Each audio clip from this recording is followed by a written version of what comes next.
A grand estate stands under a clear sky. A maid reminds a brown-haired woman in a black lace veil that it's her husband's victory celebration.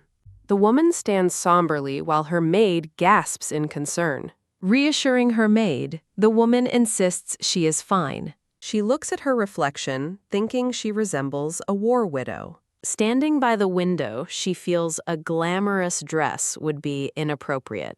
A crowd erupts in cheers as knights return, celebrating the end of the war. A tearful, blonde-haired knight is hailed as the victor, Count Tildrian. The brown-haired woman watches the celebration from her window, her expression unreadable. The story shifts to the Kingdom of Graham.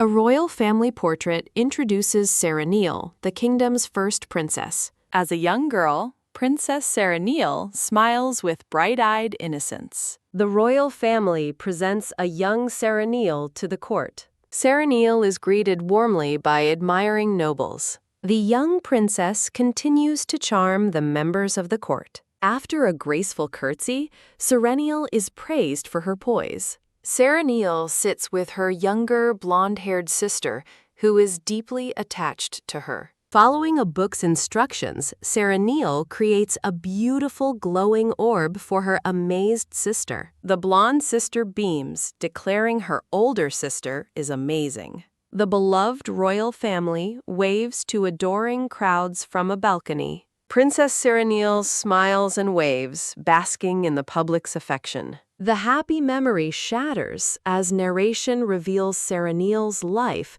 changed drastically.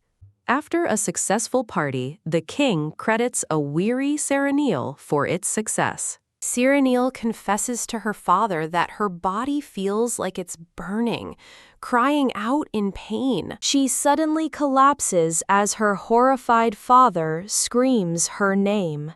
The king desperately holds his daughter, pleading for her to stay with them as a courtier shouts for the princess. A noble couple watches the unfolding tragedy with shocked expressions. Later, Sarah Neal weakly claims she feels better, startling a man in a formal uniform. Attendants rush to the princess's bedside as her parents watch with anguish.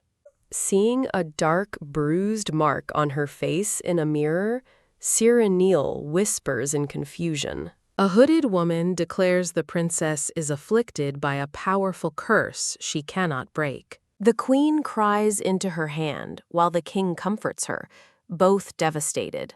The king decides they must wait, leaving Sarah Neal to suffer under the curse's shadow. To conceal the curse, they decide to hide her face behind a veil. Hooded figures visit the isolated Sarah Neal while her parents watch from a distance.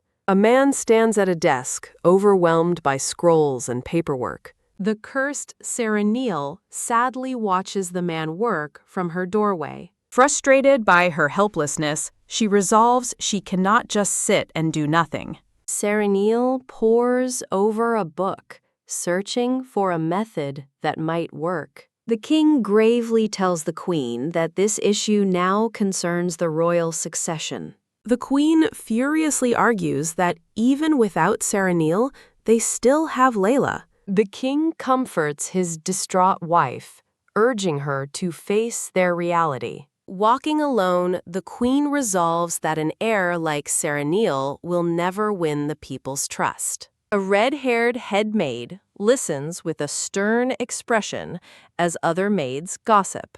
From her window, Sarah Neal watches her mother and her sister, Lila, walking outside. The queen and the now older Lila share a happy moment in the garden. A maid informs Sarah Neal she must stay in her room because Princess Lila is attending an event.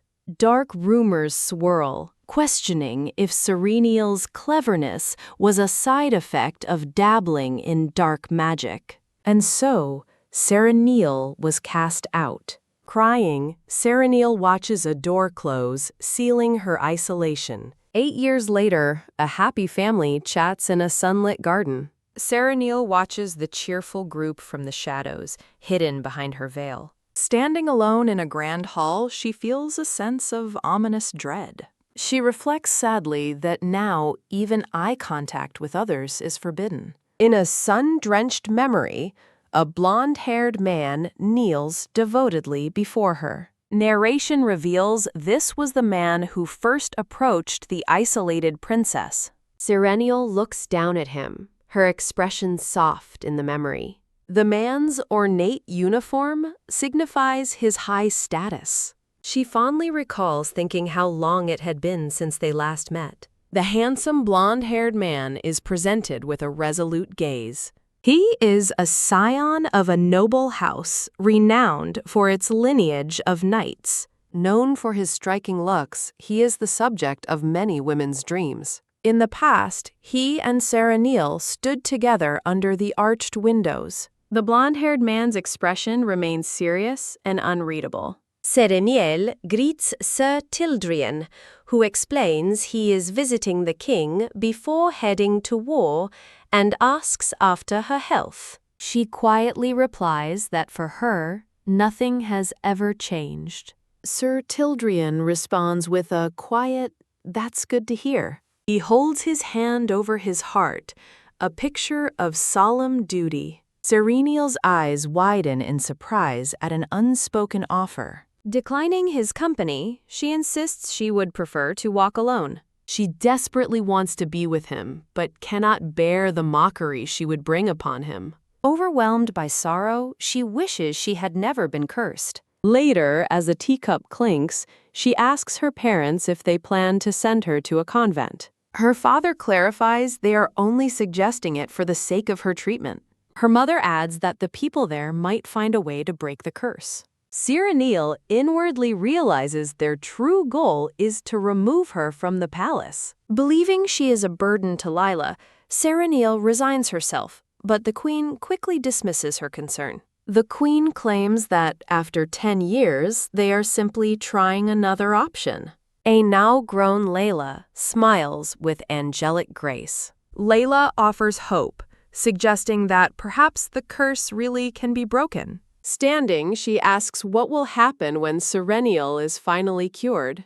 With a menacing smile, she touches Serenial's face and asks if she'll visit them again. A shocked Serenial can only think her sister's name, Layla. In the past memory, a younger Serenial huddles alone until a sound startles her. She glances up, her eyes wide with surprise.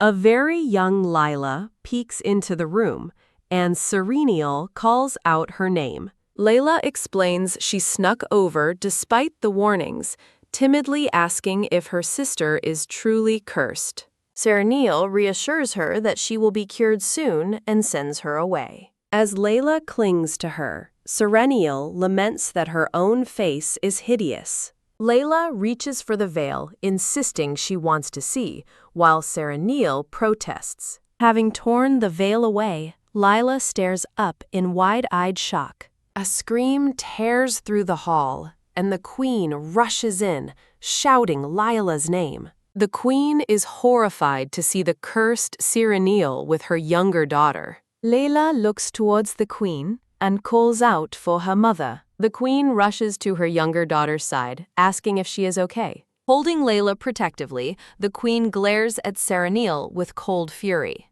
Serenial tries to explain she did nothing, but her mother furiously accuses her. The queen berates her for luring Lila into her room. Panically, the queen clutches Lila, terrified the hideous curse could have been passed on. Screaming, she questions if Serenial can even call herself a sister, as Serenial flinches from the verbal blow. Feigning a headache, young Lila collapses into her mother's arms as the queen frantically orders for a mage to purify her daughter. As she's carried away, Lila glances back with a subtle, knowing smirk. The memory haunts Serenial as her sister's cruel thought echoes.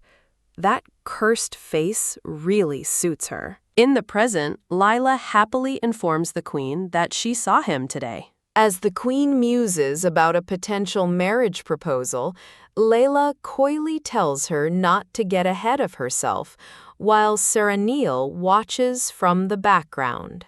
Serenil looks on, her somber expression visible through her lace veil. Layla laughs with pure, unadulterated joy. Serenil watches the happy moment between her mother and sister, feeling utterly excluded. Turning away from the scene, she quietly resolves to go to the monastery. The queen expresses her gladness at the decision, while Lila eagerly offers to make the arrangements for a swift departure. Serenil looks down, her eyes filled with sorrow and defeat. She recalls a past ball where she danced with a handsome, blonde-haired man. In the memory, the man gazes at her with deep intensity. He holds her gloved hand, his gaze unwavering. She remembers how, after the incident with Lila, everything changed. Her movements were even more severely restricted, with guards posted at her door. At the first ball she'd attended in years, maids prepared her for the event. As she walked through the hall, nobles whispered behind their hands. She felt the weight of countless judging eyes, surrounded by ghostly figures of the court. Despite the glares, she held her head high, adorned in fine jewelry. Suddenly, the blonde-haired man reached for her hand. He confidently led her through the crowd toward the dance floor. He swept her into a graceful dance, ignoring the onlookers. They lock eyes, a silent connection forming between them on the dance floor. The man looks at her with a gentle, reassuring smile. He cherishes the moment, thinking how glad he is to have shared a dance with her. Looking up at him, Serenil's expression softens with a flicker of hope. A faint blush dusts her cheeks as she gazes back at him. The beautiful memory fades, leaving an image of them standing apart, back to back. Serenil recalls being locked away in her room while others lived freely. During that time, Castle Tildrian, a young knight, and her sister Layla grew closer. Layla blossomed, becoming renowned as the sun of the kingdom. The two were often seen together, a perfect couple in the public eye. The scene shifts to a grand ball currently in progress. Serenil stands alone in the shadows, an observer dressed in mourning black. She reminds herself she only came to say a final goodbye before leaving for the convent. From afar, she watches Castle Tildrian surrounded by other nobles. Realizing he's unapproachable, she resigns herself to leaving without a word. Suddenly, Layla bumps into her before cheerfully greeting Count Tildrian, leaving Serenil stunned. Layla asks the Count for a private moment before he leaves for the front lines. Serenil's eye widens as she watches her sister's bold move. She can only look on as Layla takes the Count's hand and leads him away. The royal family presents a united, perfect front to the court. Meanwhile, Serenil is an outcast, isolated within the very same crowd. Her gaze is filled with a profound and weary sadness. She turns her back on the celebration, unable to watch any longer. Believing she'll only be in the way, she decides to retreat to her room. Opening a set of doors, she steps out onto a balcony under a starry night sky. She stands alone in the quiet darkness, a solitary figure in the moonlight. Contemplating her pathetic final night before leaving for the convent, a sudden sound catches her attention. Serenil is stunned to find Lord Tildrian kneeling in the snow, weeping. She approaches him with concern, asking if he is feeling unwell. Her confusion grows as she looks into his eyes. She realizes with a start that his gaze is strangely feverish. A memory flashes of a glowing vial, and she wonders if he was drugged. The horrifying possibility dawns on her. An aphrodisiac. He grabs her arm, stopping her as she tries to fetch a doctor. Flushed and in pain, He looks up and calls out for the princess. She stares back, frozen in shock by his strained voice. He suddenly pulls her into a tight embrace as she thinks he must mean Lila. She realizes the drug has made him unable to hear her as he calls for the princess again. As he holds her close, he accidentally pulls off her veil. Seeing her unveiled face, he smiles tenderly, and she finds she cannot refuse him. She stares back, her resolve weakening in the moment.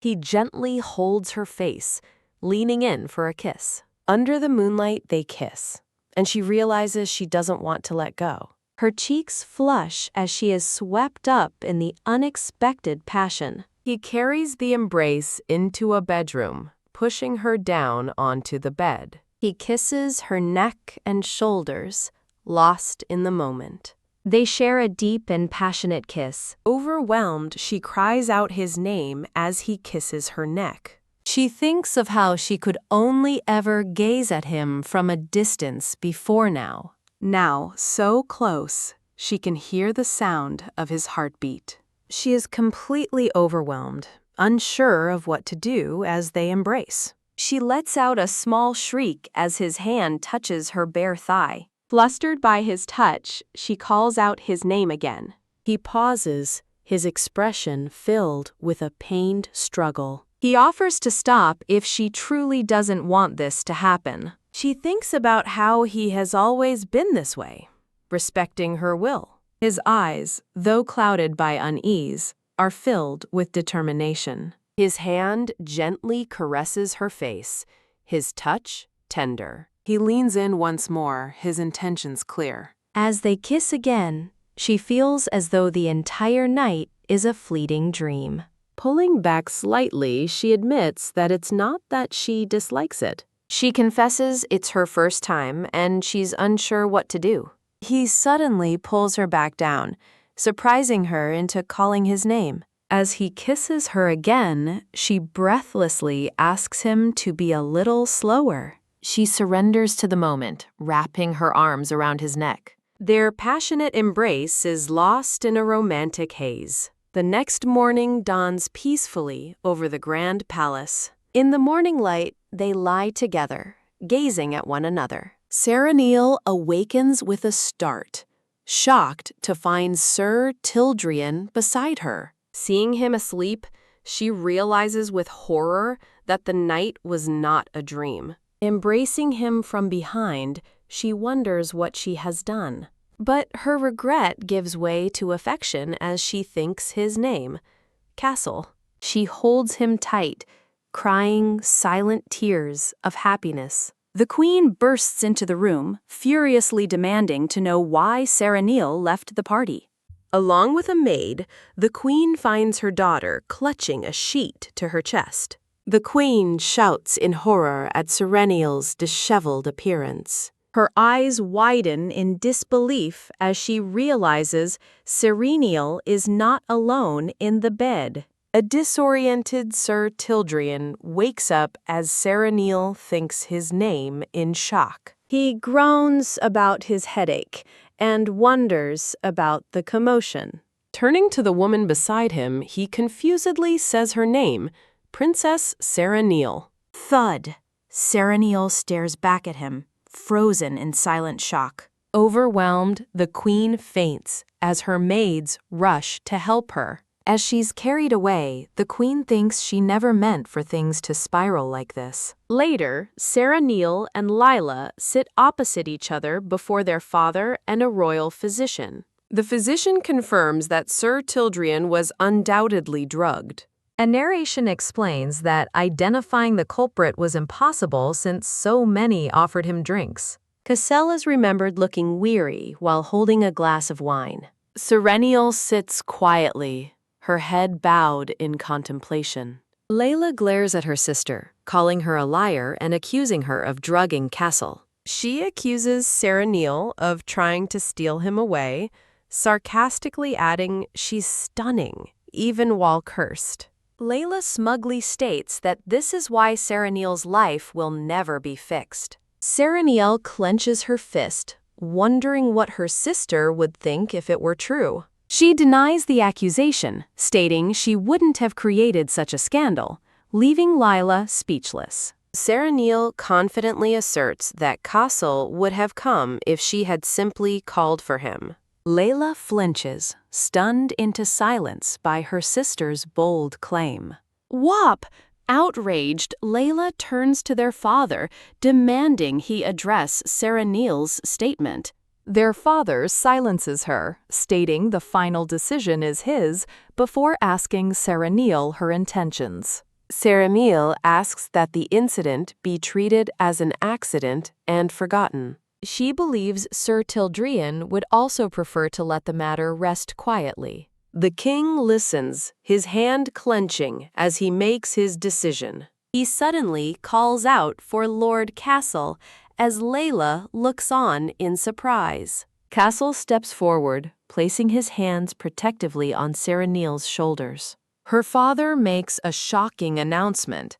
Sir Tildrian is going to marry her. Serenil stares in absolute disbelief at the sudden turn of events. Her mind races as she thinks that this can't be happening. Standing abruptly, she declares her intention to go to the monastery as planned. She insists that breaking her curse is far more important to her. Layla watches the scene unfold, her expression one of utter shock. The king looks down with a grim and final expression. Tonk! He declares that he is stripping Serenil of her royal authority. She is now to serve as a member of the Tildrian family at the count's side. As he walks away, Serenil desperately calls out for her father. He ignores her plea, stating he has nothing more to say. With finality, her father coldly orders her to leave. She realizes with a jolt that they are driving her out of the palace. Her thoughts turn to Castle, wondering if they care about dragging him into this. Castle stands stoically, his face a mask of cold resolve. He thinks bitterly of the selfish people who rule as royalty. The cruel irony hits him. They are supposed to be his family. He and Serenil stand together, united in their somber fate.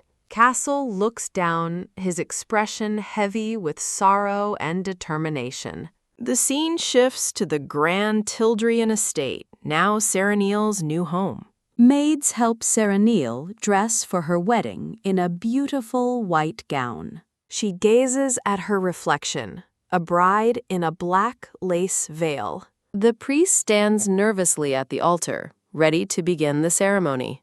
Before the altar, Kale and Serenil are asked if they swear to love one another. With a serious expression, Cassel looks forward and answers, "I do." Serenil remains silent through the vows. The priest declares them husband and wife. The solemn couple stands apart after the ceremony. He startles her by calling her princess. He promises a proper ceremony after the war. She tells him not to worry about it. She insists that he bears no responsibility. Her mind flashes back to their fateful kiss. She thinks if only he had refused her then.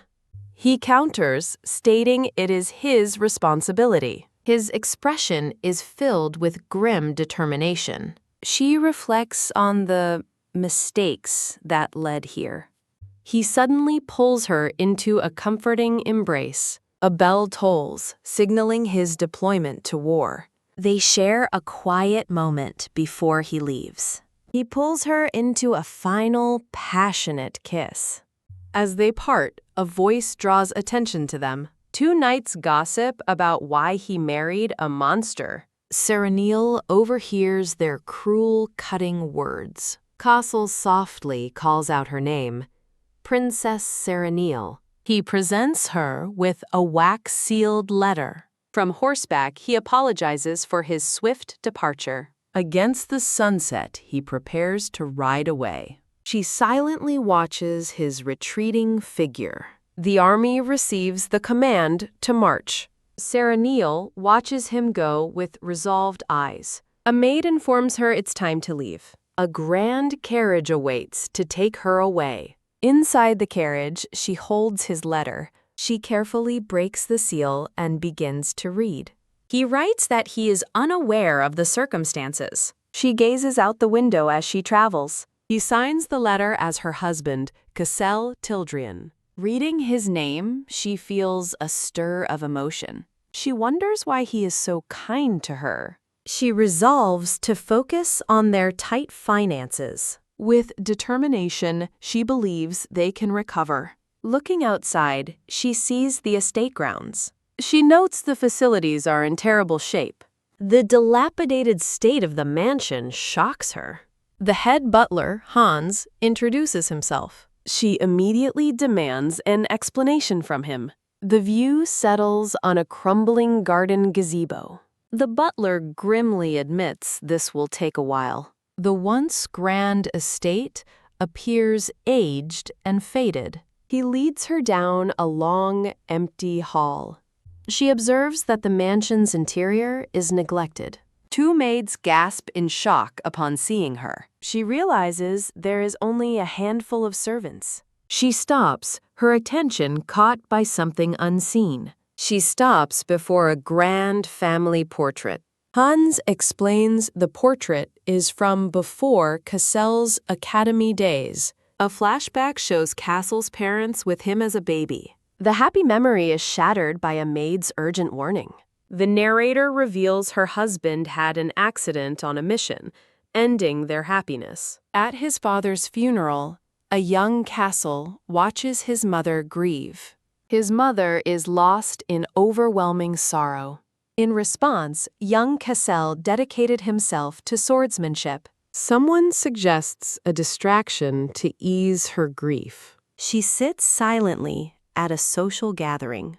Her friends began draining the family's wealth and her time. A servant confronts her about her spending, but she refuses to listen. She rationalizes her spending by deciding to borrow money. Hans explains that the debt spiraled out of control. Serenil is shocked that Cassel's mother hid the growing debt. Hans explains Cassel was rarely home, even when his mother was dying. On her deathbed, Cassel's mother summons Hans. She gives a final order: sell her assets to repay the debt. Her last wish is for her son not to see her as a disgrace. Hans listens with a somber and pained heart. He tells Serenil he couldn't refuse his lady's final request. Serenil reflects on the hidden tragedy of the Tildrian family. Hans reveals he has one more thing to share. He presents her with a small red pouch. She accepts the pouch, looking puzzled. Her eyes widen in complete shock. She is stunned to find the pouch filled with gold coins. Hans explains the gold was from someone hoping to help her. She quietly wonders why he would do this for her. Her thoughts turn to a memory of Cassel. She recalls his concerned expression. She remembers him standing protectively by her side. She realizes he is always there for her in her struggles. Clutching the pouch, she decides she cannot rely on him forever. She resolves to be the one to support him this time. Her expression hardens with newfound determination. Hans admits most servants have resigned, apologizing for the state of the mansion, but she dismisses it. Serenil confidently declares that she will handle everything now. She lays out her plan to hire servants and rebuild the estate. Moved by her resolve, Hans agrees to her plan. She asks for the ledger to review the estate's expenses. Looking out the window, she seems ready for the challenge. She privately reflects on her confident declaration. She is determined to restore the mansion before Cassel returns from war. She considers the possibility of their eventual divorce. She believes restoring his family's honor is the only way to repay him. On the battlefield, a soldier urgently calls out to Lord Tildrian. Cassel sits calmly on his horse, facing the enemy. He quietly holds his wedding ring, thinking of Princess Serenil. He gently kisses the ring. his thoughts with her. On horseback, Cassel commands his forces to prepare for battle. The Tildrian flag flies over the bustling military encampment. Inside his tent, Cassel sits down to write a letter. He begins his letter, "Dearest Princess Serenille." The pen hovers over the paper as he pauses in thought. Sighing, he wonders what he should even write to her. His thoughts drift to the letter he gave her on their wedding day. He recalls their first meeting at a small palace party. A hand on her shoulder stops a young Serenille as a voice calls her name. A young Castle returns a fallen fan to her. She beams, thanking him with a bright and genuine smile. Hesitantly, she tries to start a conversation with the young boy. Blushing, she shyly admits she was looking for a dance partner. The young Castle quietly offers to dance with her. Delighted, she reaches out her hand and asks him to join her. He takes her hand, his expression serious and captivated. In that moment, he is completely mesmerized by her. He knew then he could never look away from her. As they dance, he reflects that he always wanted to be closer to her. Driven by this desire, he joined the academy and trained harder than anyone. During his intense training, unsettling news reached his ears. He overhears gossip that Princess Serenille has been cursed. At a later social event, he sees her again, now hidden behind a veil. He watches her from afar with a look of deep concern. Years later, the veiled princess directly asks him for the honor of a dance. He accepts, noting how bravely she endures the open disgust from the crowd. They dance together, a solitary pair amidst the judging eyes of the court. He reflects on his powerlessness, lacking the status to protect her back then. She looks up at him with quiet gratitude during their dance. He gazes back, his resolve to protect her hardening. He kneels before the king, accepting a new rank and responsibility. With determined eyes, he accepts his new position of power. He thinks back to the scandal, believing he wasn't worthy of her. His memory flashes to the night they spent together. He remembers Serenille's vulnerable and weary expression. Back in the present, a faint smile touches his lips. He recalls the passionate kiss they shared before he left for war. He remembers her tears as she clung to him. Muttering to himself, he reflects on the unbelievable fact that he is her husband. Crumple. He clenches the letter, believing she will never forgive him. He resolves to return and apologize to her properly. To do so, he must end this war as quickly as possible. A sudden commotion outside his tent breaks his concentration. A soldier stammers as the crowd outside cheers on a fighter named Noah. The soldier explains that the men are engaged in a betting brawl. Castle notes the fighter's size difference, but the soldier assures him it's fine. The smaller man with green hair adjusts his vest with a confident smirk. The larger, bald man charges forward, infuriated by his opponent's cockiness. Castle observes the smaller man skillfully deflecting the attack with precise movements. He astutely notes that the fighter is exploiting his larger opponent's slower speed. Castle mentally lists the fighter's strengths: patience, stamina, and judgment. Thwack! The green-haired man lands a decisive blow. He stands victorious over his fallen opponent as the crowd roars. He smiles cheekily, thanking someone for the easy pocket money. Castle approaches, complimenting the green-haired man on the good fight. Startled, the man explains to his commander it was just training. Clang! Castle drops his helmet, apologizing for the disturbance. As the man offers to leave, Castle grabs him, asking to join in. Shocked, the man listens as Cassel permits him to use a weapon. Castle offers to grant any wish if he wins. The man asks about a cash reward. Standing by a weapons rack, Castle agrees to the man's terms. He draws a dagger, adding that if the man loses, he'll join the front lines. The scene shifts to Serenial sitting across from a man in a formal room. Serenial realizes with dread that their financial situation is worse than she knew. Her mentor, a man with glasses, listens intently to her concerns. He informs her that even with her dowry, their situation is dire. The man is identified as Evans, Serenial's mentor. She asks if their funds are truly so low, and Evans quietly confirms it.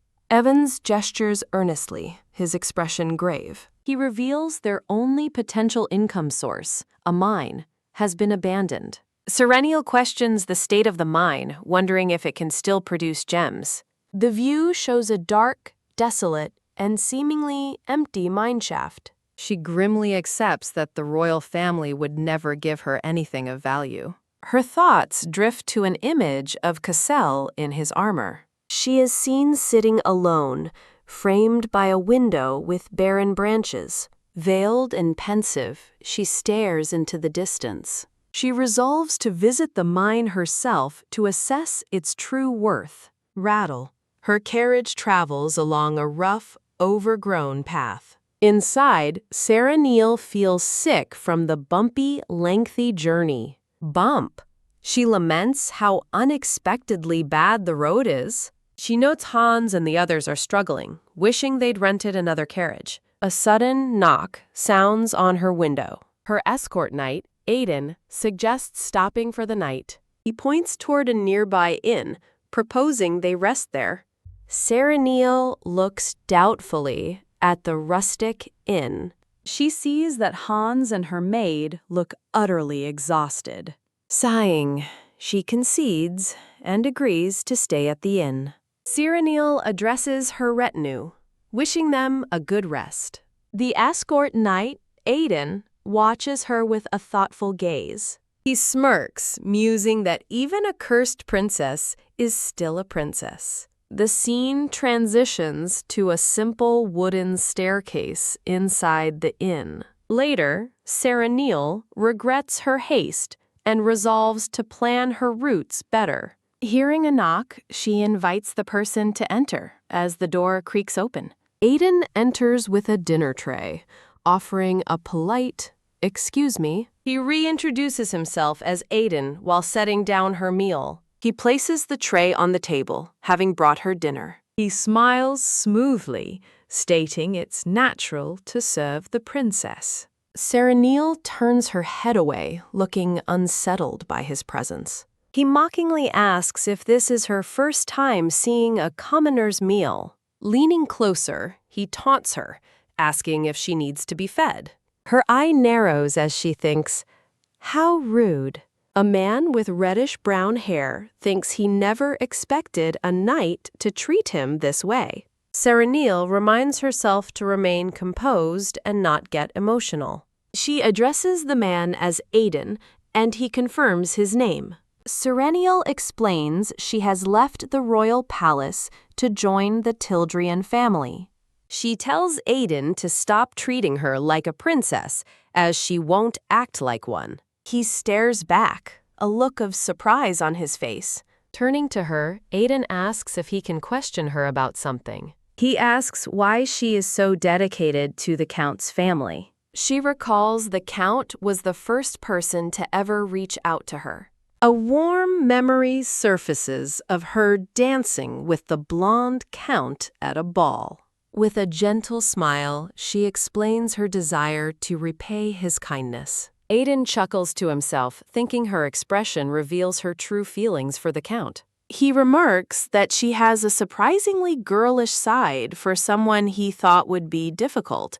She coolly retorts that he seems increasingly ill-mannered. They share a moment of light banter in the warmly lit room. Aiden helps her from a carriage as she thanks him. Her servants greet them, with Hans announcing they've been waiting for her. A new man with light brown hair steps forward, asking if she is Lady Serenial. The man offers a confident, welcoming smile. He extends a hand to her in greeting. She accepts his handshake, and he says he'll be in her care. Despite the greeting, her expression holds a hint of reservation. They hold their handshake as he looks down at her warmly. She instructs her maid, Ebony, to rest at the inn per Hans's instructions. Serenil turns away with a look of quiet determination. Elsewhere, a man with a gray beard dines with two younger blonde women. The man notes to one of the women, Lila, that she seems to be in a good mood. Lila smiles, hinting that she will have good news to share soon. She asks the other woman about the mine she gave her sister, questioning its development. The woman sighs, explaining the mine is too complex, and the miners refuse to enter. Layla listens with a subtle, knowing smile. She brings a finger to her lip, her expression turning sly and thoughtful. The scene returns to Serenil and the man, their hands still clasped. The man smiles, slinging a bag over his shoulder as he prepares to lead the way. Resolving to follow him, she answers Aiden, who addresses her by the alias Ada Dunn. The man turns and advises them to be careful. Inside a carriage, Serenil sits beside Aiden, admitting she has a bad feeling. Arriving at a cave, the guide asks if this is the mine she spoke of. Inside, Aiden explains that the magic stones became fewer and weaker the deeper they dug. He concludes that rising labor costs forced them to shut the mine down. Serenil notices a faintly glowing stone, observing that its light is weak. She reaches out to touch the dim magic stone, a realization dawning on her. Standing alone, she deduces she was given the worthless, abandoned mine on purpose. She realizes that even abandoning it would have incurred upkeep costs for the original owner. Touching her chin, she wonders if reviving the mine is an impossible task. The guide appears with a torch, beckoning for them to follow him. He smiles reassuringly, telling them not to worry about the rough path ahead. Serenil decides it is too dangerous to proceed without proper gear. The guide smirks, insisting his purpose is to guide them through such dangers, and urges them to look around. Serenil worries about the danger of going further into the mine. She considers the risk not only to herself, but to her knight, Aiden. Serenil confronts a robed man, declaring she knows he's no miner, and offering all her money for an introduction to a real one. A man in a dark cloak turns in surprise at her words. The man draws a dagger, smirking that he underestimated the shut-in princess. He lunges to attack, his original plan now ruined. In a flash of motion, someone is stabbed, eliciting a silent cry of shock. Serenil gasps in horror, seeing Aiden bleeding as he shields her, telling her to stay back. She cries out in anguish, asking why he'd risk his life for her when she's no longer a princess. The assassin cruelly asks if she has forgotten her infamous nickname. He taunts her with the title she's known by, the hideous monster princess. With a cold smile, he declares her very existence a burden to the kingdom. Staring at the blade, Serenil realizes with dawning horror who must be behind this. A vision of a noble family flashes in her mind as she connects them to the assassination attempt. A memory surfaces of a younger, distraught Serenil screaming in disbelief. In the memory, a bruised Serenil confronts someone about calling a girl named Lila to their room. An older woman coldly dismisses her, saying the conversation is over. The woman then menacingly tells a younger Serenil to show her face again when the time is right. Overwhelmed by the memories, Serenil laments her miserable fate. Her thoughts drift back to a happier time, talking with her parents as a child. She recalls a fond memory with a young blonde girl whom she cherished with all her heart. The memory sours as she recalls being locked away in a dark room due to the curse. Back in the cave, the assassin looms over the wounded Aiden and terrified Serenil with his sword. He sneers that she is so reviled that no one would ever come looking for her. The assassin condemns them to rot away in the darkness, forgotten by the world. Sarah Neil closes her eyes in despair, accepting her fate. Her only solace is that Tildrian won't have to witness her pathetic death. The assassin raises his sword for the final blow, ordering them to die. With a final tear, Sarah Neil apologizes for being unable to help. Suddenly, a brilliant blue light erupts from the darkness, stunning Aiden. He cries out her name as Sarah Neil is surrounded by the strange, glowing energy. Waking in a cavern of glowing crystals, Sarah Neil asks where she is as Aiden checks on her. He explains that the assassin threw her off a cliff, but she miraculously survived the fall. Confused, she inspects her body, shocked to find she is completely unharmed. She realizes they've landed in a massive cavern filled with powerful magic stones. Aiden explains the stone's immense energy healed her wounds almost instantly. He looks at her in awe, admitting she was incredibly lucky. Aiden cries her name again, pointing out that the cursed mark on her face has vanished. Sarah Neil stares ahead, her face now clear and unblemished. Tentatively, she touches her smooth cheek, wondering if the scar is truly gone. Kneeling by a crystal, she realizes the magic stones must have resonated with her power and cleansed the curse. Clutching a glowing stone to her chest, she weeps with joy, feeling like she's in a dream. Her joy turns to concern as she turns to Aiden, remembering his injury. Looking at him with newfound resolve, she asks him to become her personal knight.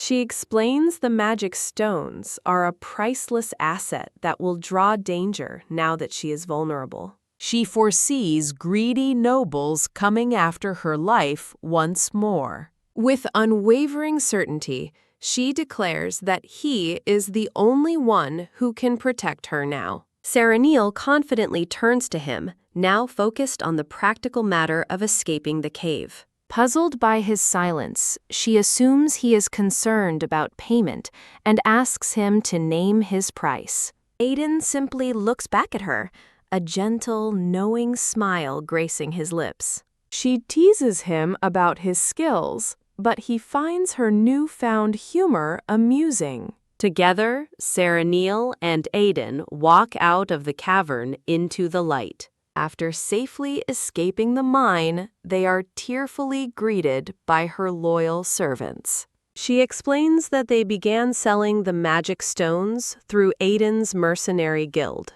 Under the cover of cloaks, they present a case of glowing crystals to an eager buyer. Sarah Neil warmly greets a smiling blonde woman, having secured new alliances. The scene shifts to the Grand Tildrian estate, now bright and prosperous. Her butler, Hans, greets Princess Sarah Neil, welcoming her home. She turns with a gentle smile, enjoying the peace of her flourishing garden. Hans approaches her as she tends the roses, asking if something is the matter. He presents a silver tray bearing a single letter, announcing its sender is Lord Castle. As Hans reveals Castle's imminent return, Sarah Neil's serene expression vanishes into shock. Later that night, she stares out a window, clutching the unopened letter. Far away, a warrior's hand grips the hilt of a sword. The blonde warrior, Castle, dons his heavy helmet, preparing for the journey home. His letter's words echo his thoughts as he eagerly awaits seeing her again. Sarah Neil finishes the letter, her eyes lingering on his signature, Castle Tildrian. She realizes with a jolt that he's finally coming back. With newfound purpose, Sarah Neil directs the restoration of the estate. She reflects on bringing the once desolate garden back to life. Thanks to her efforts, there are now plenty of surplus funds. Having done everything she could to prepare, she takes out a small wooden chest. She opens it, acknowledging her one lingering regret. Inside the box are stacks of his unanswered letters. She recalls how, over the years, the box had become completely full. A memory of a formal ball surfaces, featuring a blonde man dancing with a woman. With a heavy heart, Sereniel closes the box of letters. A voice suddenly asks what she's thinking about so deeply. Aiden stands nearby with a wry smile, teasing that she didn't even notice him. Surprised, she asks why he's here, and he explains he's back for a magic stone deal. He offers his help with anything she might need. His words startle her, making her clutch her arm anxiously. She asks if this means he is leaving, a worried look on her face. As she sits by the window, a maid announces Sir Tildrian will be arriving soon. Dressed in black with a lace veil, she wonders if she can finally request a divorce. Her determined eyes shine through the intricate black lace. Looking up, she sees him standing before her and whispers, Sir Tildrian. Castle stands over her, formally apologizing for his 5-year absence. Clenching her fists, she says she's just glad he returned safely. She urges him to rest, noting he must be exhausted from his journey. Behind her veil, she admits to herself that they feel like strangers. Castle looks down, his expression somber and distant. She acknowledges their connection has only ever been on paper. An awkward silence hangs between them in the grand room. She keeps her face turned away, hidden behind her veil. Suddenly, he reaches out and grabs her hand, startling her. As he pulls her toward him, she stammers that his actions are not what she meant. He looks at her intently, vowing to make his intentions perfectly clear. Sereniel looks up at him, her gaze unwavering. Realizing her reaction isn't what he expected, Cassell firmly declares he won't let her go. She realizes he won't divorce her and steels herself against him. She questions if he thinks she would cheat on him. He demands to know her true reason for the divorce. She reminds him their forced marriage is reason enough. Castle angrily demands why she would say that, while she thinks he gains nothing from their marriage. He frustratedly asks why she is so against staying married. The butler, Hans, interrupts their tense conversation to address Sir Castle. Hans formally announces the arrival of a guest.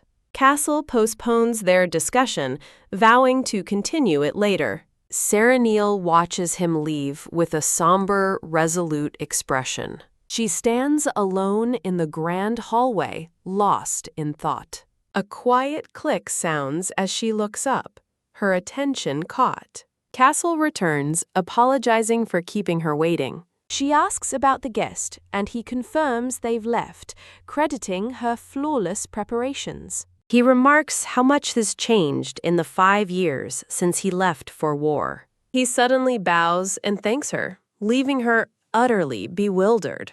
His expression is sincere as he looks at her. He thanks her for rebuilding the house during his absence. Stunned by his gratitude, she humbly replies that she only did what was necessary. Announcing her departure, she declares Hans will now manage the mansion. She presents the divorce papers again, asking him to sign them soon. He apologizes but firmly states he is still not convinced.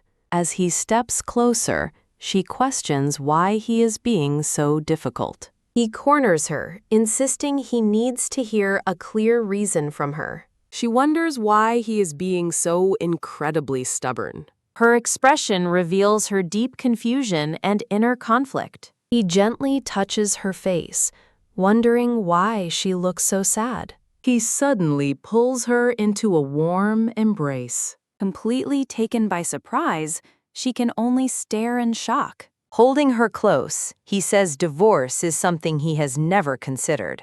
Her eyes widen as she tries to process his words. She tentatively addresses him, thinking he's worried about public perception. Misunderstanding, he vows to try harder so she won't have to worry. She gently explains that this is not a problem his effort can solve. He asks her directly if she truly wants to divorce him. She looks back at him with unwavering determination. They agree to postpone the discussion until after the triumphal party at the palace. He says he doesn't want to spoil a party where she is the guest of honor. Looking away, she quietly expresses her wish for him to be happy. He looks at her intently, questioning if she is being sincere. She remains silent, her expression unreadable behind her veil. He asks for a chance to change her mind before the party, confusing her. He suddenly grabs her chin, startling her with his bold move. He smiles, clarifying it's a chance for him to make her reconsider. Later, while bathing, she wonders why he wants her to reconsider the divorce. Her maid asks why she hasn't told him that the curse is gone. The maid insists, but Serenil firmly states there is no need to tell him. Crying, she thinks lifting the curse won't change their broken relationship. She believes telling him the truth would only leave him confused. She concludes that revealing the truth would only trouble him more. She looks up to find Cassel in her doorway and questions his presence. Standing in her nightgown, she asks why he's come to her room so late. He steps forward, asking if it isn't natural for a married couple to share a room. A faint, determined smile plays on his lips. Flustered by his words, she touches her neck in surprise. In the grand doorway, he reiterates that it's only natural for them to share a room. He leans in close, asking with a soft intensity if she will let him inside. As she wonders why he's trying so hard, he gently says her name. Serenil? He notices the tear on her cheek and asks if she is crying, startling her. He gently guides her to the bed, urging her to sit down and calm herself. Kneeling before her, he holds her hand and insists he never meant to upset her. He explains he simply wanted to finally have the conversation they never could. Apologizing for startling her, he offers to return tomorrow. As he turns to leave, he wishes her a good night.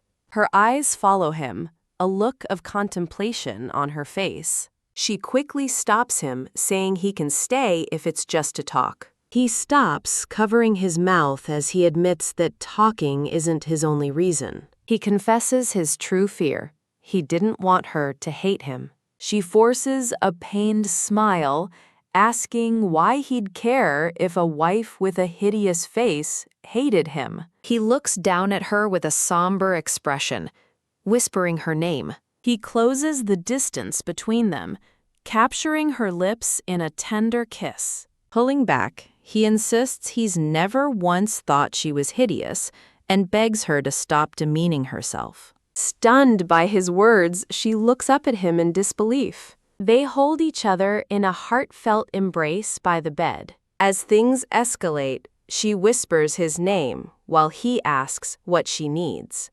She shyly asks him to turn off the lights, but he assures her it's already dark. They embrace passionately beneath the sheets. She begs him to wait, but he tenderly interrupts her, asking her to call him Cassel. He smiles gently, repeating his request for her to use his given name. Overwhelmed with emotion, she whispers his name, Cassel. She tries to protest, begging him to stop.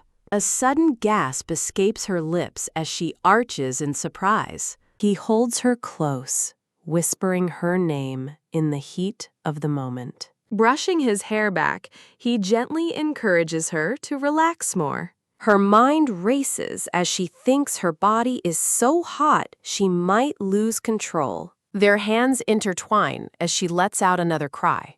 He kisses her neck, holding her tenderly. The scene shifts to a peaceful garden the next morning. Serenil sits alone at a table, calmly sipping her tea. Castle joins her, thinking to himself how awkward it is after last night. He smiles politely, thanking her for joining him for tea. She responds coolly, wanting to get straight to the point. Reminding him he wanted to discuss something, she says she also wanted to thank him. Castle begins explaining that his military corps was severely underfunded. Just as he was about to use his personal funds, Hans arrived with her servants. A flashback shows Hans announcing their arrival with new clothing and weapons from her. Hans had also arranged comfortable lodging for the men. One of his soldiers had cheered, praising the captain's wife for her support. Castle sincerely thanks her on behalf of all his men. She humbly replies that they are Tildrian knights, and she only gave them what they deserved. Serenial questions Castle's presence, but he explains he is attending the victory banquet. Hans informs them he will contact an atelier for new attire. Castle looks confused, quietly questioning the mention of an atelier. As Serenial explains it's for a new banquet outfit, Castle dismisses the idea. She firmly insists that his current attire simply will not do. He listens to her, his expression turning thoughtful. Serenial earnestly asks him to let her do this for him as his wife. His eyes narrow with a newfound resolve. Thud, he places his hand on the table, agreeing to accept her assistance. She looks up at him, caught off guard by his sudden change of heart. He stands and gently takes her hand, leading her from the table. Kissing her hand, he explains it's to uphold his dignity as a knight. She stares back at him, her expression unreadable behind her veil. Her surprise is evident as she processes his chivalrous gesture. At an atelier, the owner, Torita, cheerfully welcomes Saren. Torita invites the couple to browse the new season's designs. Castle quietly wonders to himself if he should have come along. He calls out to Serenial, getting her attention. He questions her familiar relationship with the owner who called her Saren. She calmly explains that she and Torita are business partners. Castle leans in closer to her with a sly look. Placing the hand on her waist, he asks if he, as her husband, can also call her Saren. A faint blush appears on her cheeks as she looks away. Flustered, she tells him to do as he likes. He smiles warmly and agrees, addressing her as Saren. They stand together in the shop as he thoughtfully considers his options. He admits he's unsure what suit to pick, as it's his first time. Serenial's gaze falls upon an elegant white suit on display. He turns to her, asking if that particular suit caught her eye. She steps forward to offer her personal opinion on the outfit. Castle stands stoically, now wearing the white suit she selected. She suggests he look at other options, but he decides to take this one. He smiles softly, telling her he chose it because she picked it for him. The owner praises their taste and hurries to prepare the suit. Cassell decides Serenial needs a matching blue dress, but she protests she has enough. He reminds her they must attend as a couple and matching colors would look best. Torita interjects, announcing she has the perfect dress from her new line. She proudly presents a stunning, shimmering light blue and white gown. Serenial contemplates the beautiful dress with a thoughtful expression. She thinks to herself that its design is unlike any she has seen before. A hint of hesitation crosses her mind. She worries aloud that the lovely dress might make her stand out too much. She thinks a simpler dress would be better, as the party is meant for Cassell. Suddenly, Cassell places his hands firmly on her shoulders. He lifts her into his arms, declaring that they are both the stars of this party. Startled by his bold move, she cries out his name. Looking up at her, he insists the beautiful dress is asking to be worn by her. He gives her a confident and charming smile. She holds onto his shoulders, looking down at him as he holds her. Flustered, she asks him to put her down, but he simply holds her tighter. An angry shout echoes, ordering everyone to get out. A maid screams as something shatters nearby. A distraught Layla declares she isn't in the mood, wondering how things went so wrong. Calming down, she realizes the Tildrian house's suspicious behavior now makes sense. She bites her thumb with a vicious smirk, marveling at the tenacity of the woman who is still alive. A brown-haired man enters the room, calling out to Lady Lila. She glares at him, reminding him he is not to enter without permission. The man, Sir Spencer, gives her a smug and flirtatious smile. As he places his hands on her shoulders, she recoils internally from the reek of alcohol. He leans in close, asking if his touch feels good. I cannot read that text for you because it contains sexually suggestive material. Furious, she shoves him away and demands that he leave at once. He argues back, questioning the problem since they are getting married soon. He points accusingly, tired of her high and mighty attitude and his need to please her. Disgusted, she wonders why she must marry such a worthless man. A memory surfaces of her joyfully embracing a different blonde man in a blue cape. Her expression turns cold as she vows to make her rival regret surviving the disinheritance. As Spencer walks away, she shouts again for the rude man to leave. He smirks, recalling how she used to flirt shamelessly with Count Castle. The scene shifts to Marquise Burton, a stern-looking representative of the House of Lords. Spencer appears before the Marquis, who confirms that he summoned him. The Marquis inquires about Spencer's progress with Princess Lila. He advises his son that persistence will eventually win her over. Spencer proudly reports that he proposed holding the wedding ceremony within the year. Satisfied, the Marquis agrees to inform the king of the news. He privately reflects on the wisdom of having charmed the king early on. The Marquis muses that the loyal Cassel is a suitable match for Lady Serenial. He is confident Cassel will devote himself to finding a way to break the curse. The plot is revealed: marry Serenial to Castle and exile them, forcing Lila to marry Spencer. The ultimate goal is for the Burton family to eventually claim the crown. He believes exiling Serenial will convince the public that Lila should inherit the throne. A memory shows a younger, happier Layla in a beautiful wedding gown. The scene transitions to Castle walking alone through a grand hall. A voice calls out Master Castle, and he stops, turning his head.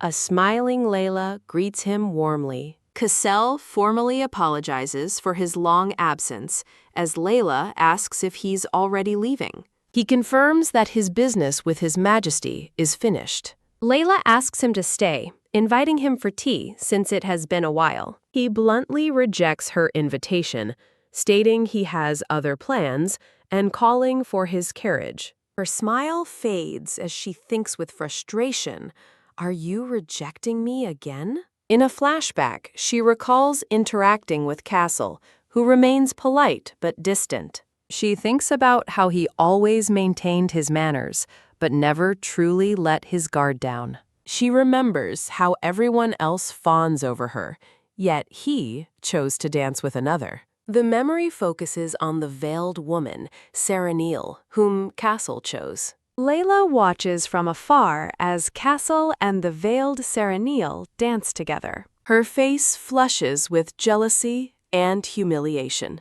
Castle, however, shares a gentle smile with his dance partner. A brief memory flashes of a different woman in a yellow dress, laughing happily. Layla reflects on a life where she feels everything has been taken from her. Her green eye gleams with resentment and a burning desire for revenge. In the grand hall, Lila approaches Castle with a determined look. He looks back at her, his expression stoic and unreadable. Hesitating for a moment, Lila quietly says, "Well..." She suddenly throws her arms around him, crying out his name in desperation. A shocked Castle questions Princess Layla, who confesses she doesn't want her marriage. She presses herself against him. her face filled with sorrowful pleading. Her expression shifts to one of subtle, calculated resolve. Castle listens intently as she explains that's why she is here. She looks up at him, earnestly asking him to listen to her worries. The scene changes to a bedroom where a maid calls for Lady Cyraniel. The concerned maid notes that it is already noon. Leaning over the bed, she gently suggests that her lady should get up. Discovering Cyraniel has a terrible fever, the maid panics and rushes to call a doctor. Cyraniel sits up in pain, thinking her head hurts and that something is definitely wrong. A blurry, traumatic memory of a man and a falling woman flashes through her mind. Another memory shows her collapsed on the floor, weak and sweating. The memory continues with a man grabbing her forcefully. Stumbling out of bed, she thinks with dawning horror, "No way!" She staggers forward, her foot accidentally knocking over a nearby vase. With a crash, the delicate floral vase shatters into pieces on the floor. She covers her mouth in shock, her mind racing as she questions why. Catching her reflection, she recoils in horror, realizing the cursed mark has returned. Unsteadily, she thinks, "No way," as her foot strikes the decorative vase. The vase topples over and shatters loudly on the floor. Staring at her reflection in utter shock, she sees the mark on her face again. Later, Cyraniel stands alone in a vast and quiet library. She holds the magic stone, its blue light fading in her hands. She grimly realizes the stone's effect was only temporary. The curse remains. Determined, she turns to a desk, resolving to find another solution. She pulls out a book, thinking it has been a while since she researched curses. Her eyes widen slightly as she finds a particular passage of interest. She learns that as a price, the curse also affects the caster, who must bear a similar scar. She bows her head, wondering how she could possibly find such a person. With a thoughtful touch to her veil, she reasons they would never show it willingly. A realization strikes her. They might be using magic stones to hide it. A brown-haired man asks if she suspects someone cursed her. Cyraniel stands across the room from him and calmly confirms his suspicion. He leans against the wall, crossing his arms as he considers the information. Turning to her, he asks if she has anyone in mind. Her thoughts turn to a memory of a man meeting with a cloaked figure. A subordinate reports his investigation revealed the man was just a commoner. Cyraniel quietly repeats the word commoner, pondering its meaning. The brown-haired man deduces the commoner was likely a proxy for someone else. He concludes the true culprit must have immense wealth, like royalty or a minister. Cyraniel declares they must go to the royal palace to investigate immediately. The man cautions her, stating they need a pretext to snoop around the palace. Agreeing, she adds that having a noble escort would help their cause. An older man with glasses, Evans, reacts with shock, asking if she wants him to go now. Cyraniel and the brown-haired man stand ready, their plan set. She looks at Evans and tells him he's the only one she can rely on for this. Cyraniel begs for help, promising her protection in return. She thanks a worried Evans for agreeing to her plan. The brown-haired man assures her that with Castle away, this is their chance. The scene shifts to the grand, sunlit exterior of the royal palace. Inside, the palace grounds are visible through a large, arched window. A maid with braided hair advises someone to act as they always do. She looks aside, thinking to herself that nothing seems to have changed. Suddenly, her green eye widens as she notices something unexpected.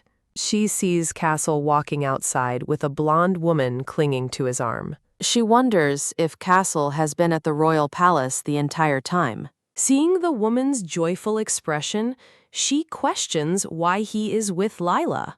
The maid realizes with dread that this was not supposed to happen. Watching them from the darkened hall, she thinks it cannot be true. Layla holds Castle's arm, asking him about the victory celebration party. The maid lowers her head, a sense of defeat washing over her. A close-up highlights the ornate brooch on Layla's light blue dress.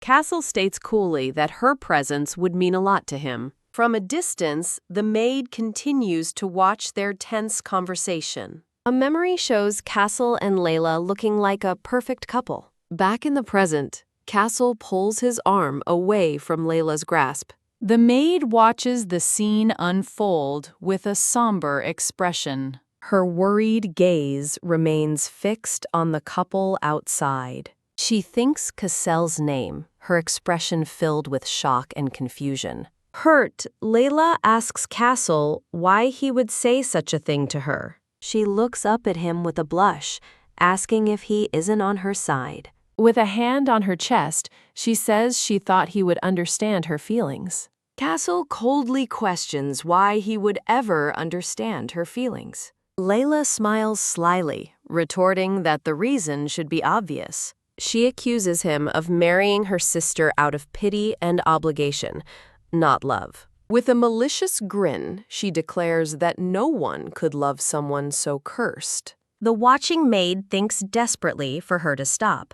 Castle looks down at Layla and states firmly, "I love my wife."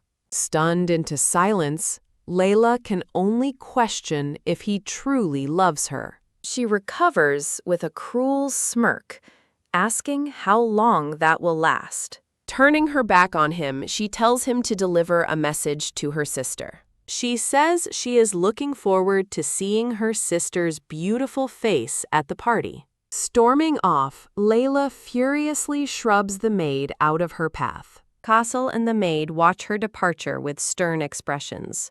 As Castle walks away, the maid watches him leave from the window. The group freezes in shock as Carswell heads directly toward them. The brown-haired man urgently whispers, "Lady Cyreniel," revealing the maid's identity. Castle greets Sir Evans, who nervously makes an excuse about a forgotten document. Castle listens to the excuse, his expression unreadable as he accepts it. His gaze shifts past Evans, and he asks who is accompanying him. Panicked, Cyreniel realizes they are about to be exposed.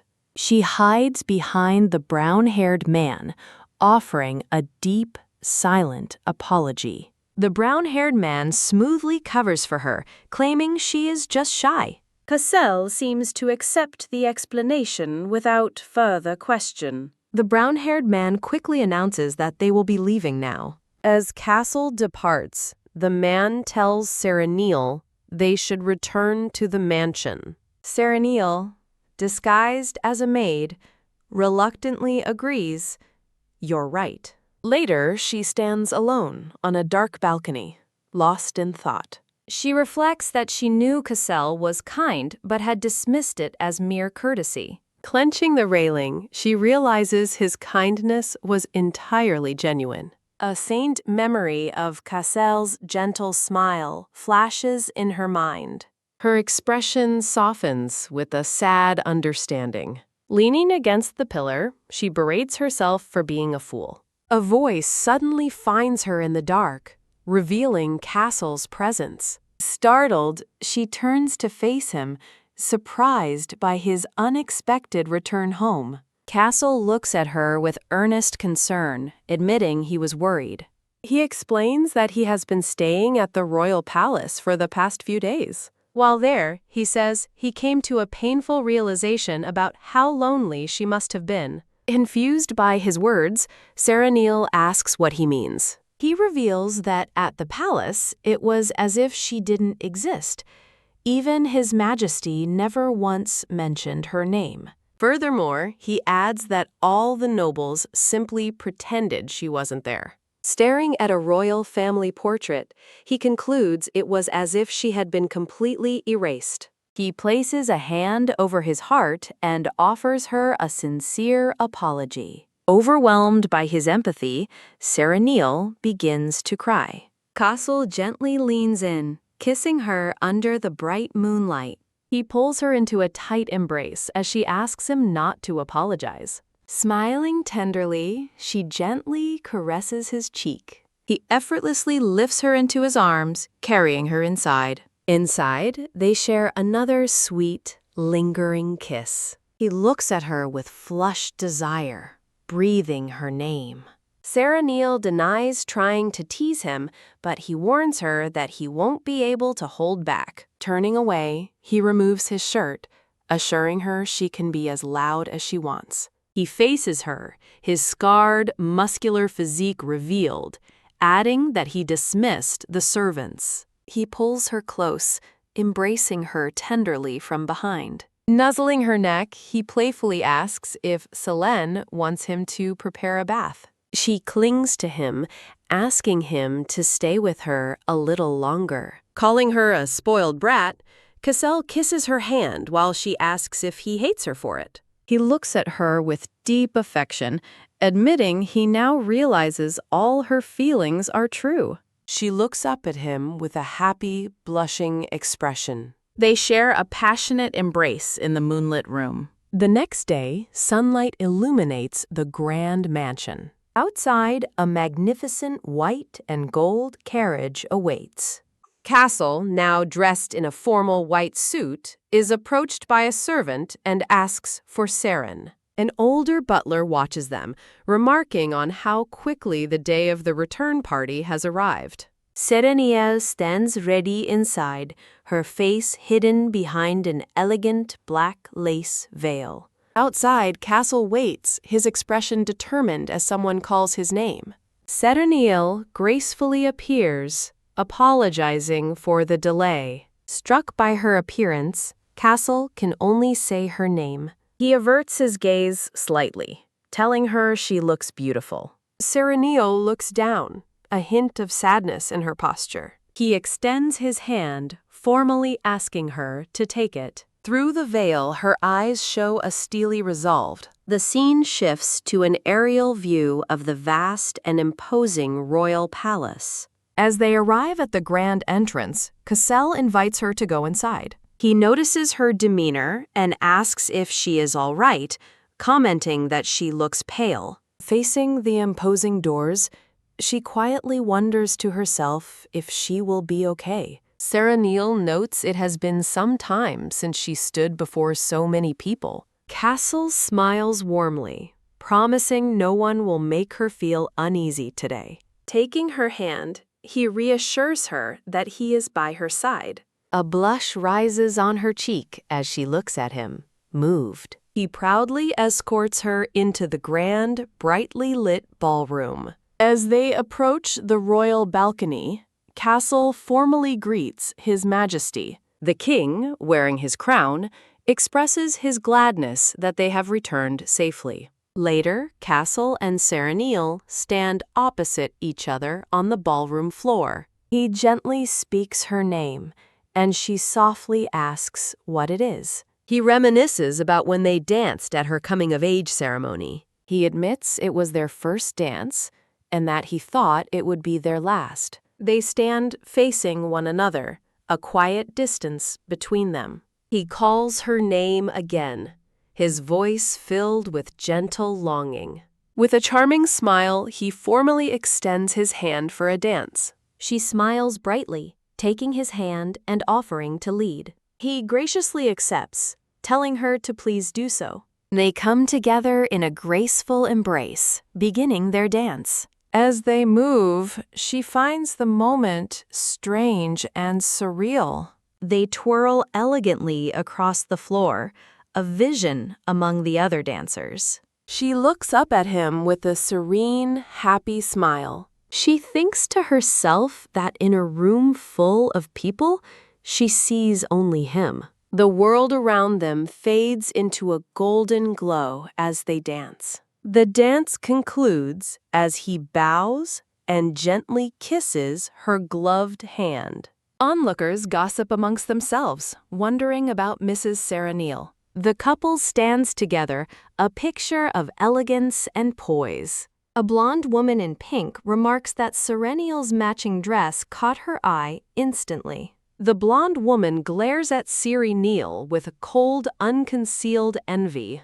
Serenial feels that the blissful moment is like a dream. The blonde woman bitterly thinks that the outfit suits her sister better. Her thoughts turn dark as she angrily questions why Serenial has no bruises. The blonde woman aggressively grabs Serenial, demanding she remove her veil. Serenial catches her wrist, shocked into silence by the sudden assault. Castle intervenes, placing a hand on Serenial's shoulder and asking if she is okay. He suggests they step outside to get away from the scene.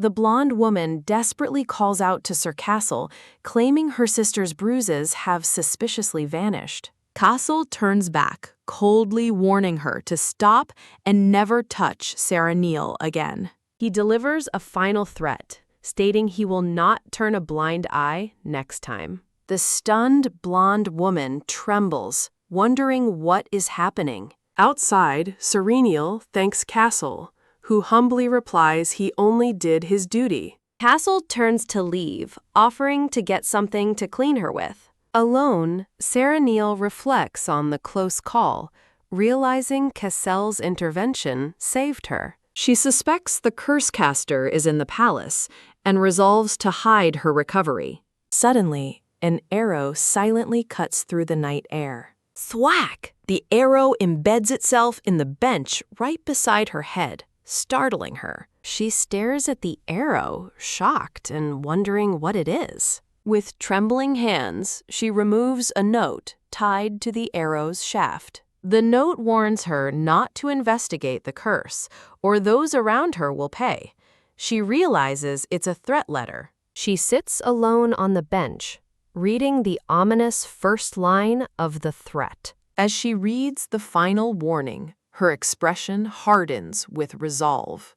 The memory of Castle's gentle smile flashes in her mind, now shadowed by the new threat against him. Serenial sits alone, vowing not to stop her investigation. Castle approaches her, offering a cloth and calling her Seren. He gently takes her hand, warning that she'll catch a cold. She turns away from him with a pained expression. Serenial coldly tells him that her health shouldn't be his concern. A worried Castle asks her what has happened. Pulling her hand away, she reminds him their relationship ends after the party. As she walks off, she states that once the party is over, they will begin their formal divorce, leaving a stunned Cassel to call after her. In a flashback, she tells herself that this is for the best. Her resolve is firm, believing this is the only way to protect him. She braces herself, prepared for him to hate her for this decision.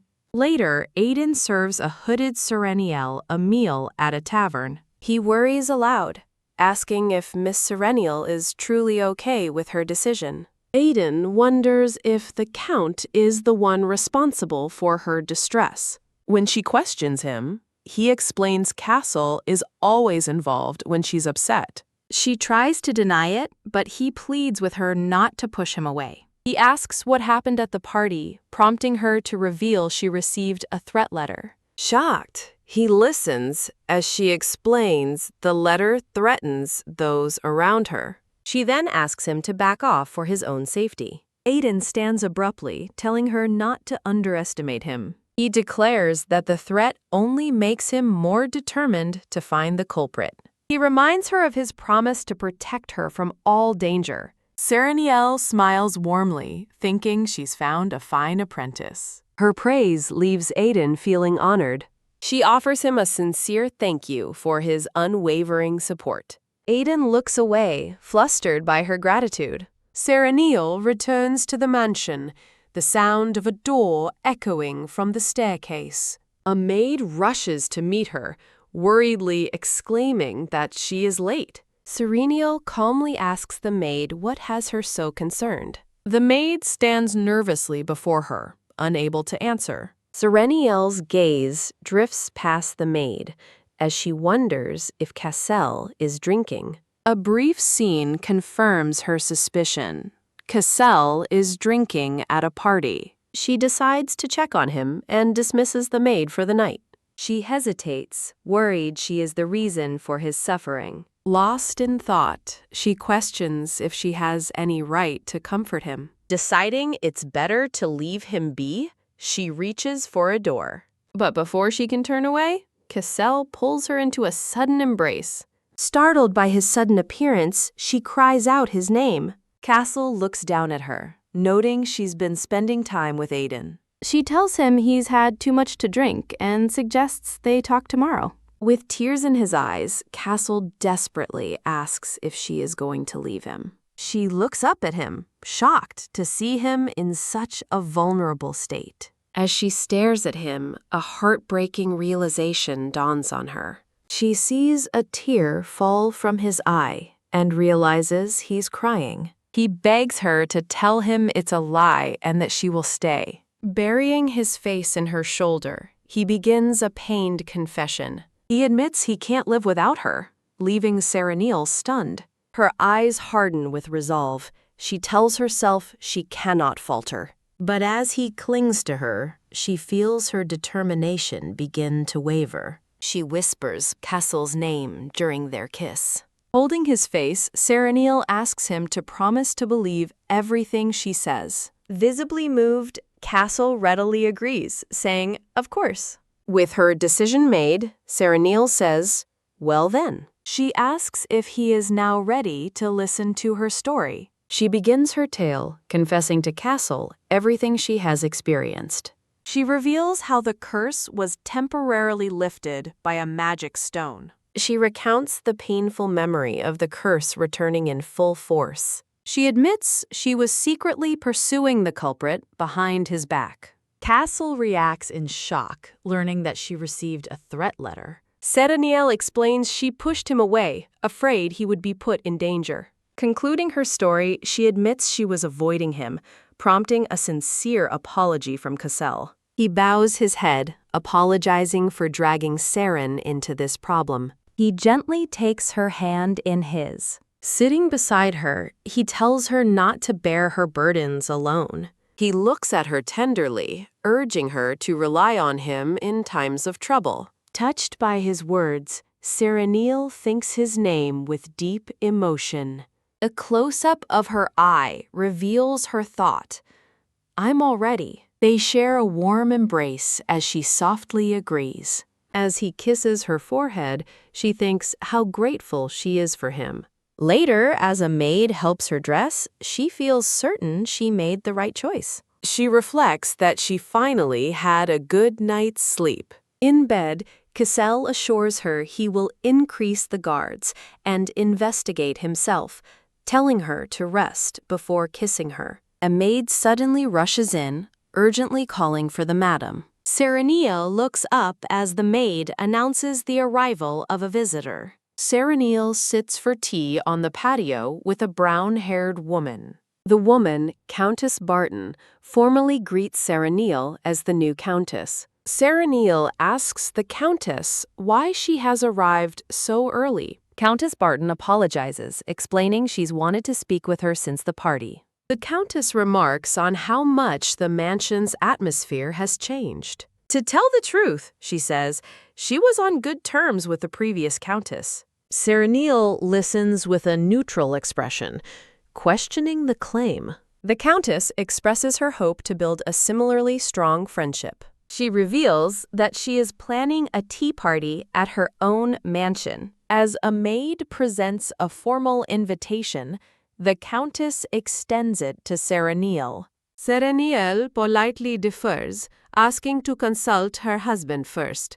The countess graciously accepts, hoping for a positive response. Sereniel agrees non-committally that she will consider the invitation. Countess Barton thanks her for her time as she prepares to depart. As Sereniel bids her farewell, the countess says she will await her reply. Watching them leave, Sereniel finds it hard to believe their supposed close friendship. Standing beside her, Aiden scoffs at the rudeness of an unannounced visit. He calls out to Madame Serenil with concern. The countess is helped into her grand carriage by a servant. A sudden, shocking realization hits Serenil. The servant is the one who collected the magic stones. She stares in horror, questioning why Marquis Burton's servants would be involved. Back inside, she processes the terrible implication that Marquis Burton bought the stones. Aiden, now wearing glasses, states that this development makes everything worse. He explains the Marquis is a powerful noble whose influence is too great to ignore. Serenil looks down grimly, stating that she is well aware of the danger. Aiden warns that they must be careful with Marquise Burton or she will be in danger. He looks at her with grave concern. He starts to explain that Marquise Burton is not an easy person to deal with. Later, Serenil strolls through the garden with a maid. The maid worries that the madam has been pushing herself too hard lately. Serenil smiles faintly, admitting she's had a lot on her mind. Insisting she rest, the maid is thanked by Serenil, who calls her Ebony. Serenil looks out over the estate's lake. She and Ebony are startled to find several of Cassell's shirtless subordinates by the water. Ebony explains the men often cool off in the lake after training. She discreetly asks if Serenil wants her to tell them to stop. A shirtless Castle suddenly appears, calling out to Seren. He steps closer, asking her why she is here. He wonders aloud if she is out for a stroll. She apologizes, explaining she didn't realize they were on a break. Leaning in, he playfully asks if her blushing is from the heat. He flashes her a charming, teasing smile. He pulls her closer as she lets out a small protest. Flustered, she stammers that she was just a bit surprised. He whispers that her flustered expression makes him want to tease her more. She reminds him others are watching, but he confidently says he knows. He tells her their fatigue vanished the moment they saw her. Holding her hand, he asks her to visit them more often. Watching from afar, one of the men and Ebony wonder when the couple became so close. Elsewhere, a glass shatters as someone angrily demands where an item is. A man kneels before the Marquis, begging for another chance. The Marquis coldly refuses, calling the man useless. The Marquis slams his fist on a desk, impatiently wondering how long he must wait. A hooded figure enters, offering a report to the Marquis. The figure reports that they have tailed Evans and contacted Serenil. After hearing they are wary, the figure asks how to get rid of them. The Marquis dismisses someone as a useless, clever guy. He orders the agent to continue surveillance and await instructions. The Marquis clasps his hands, his thoughts fixed on Serenil Graham.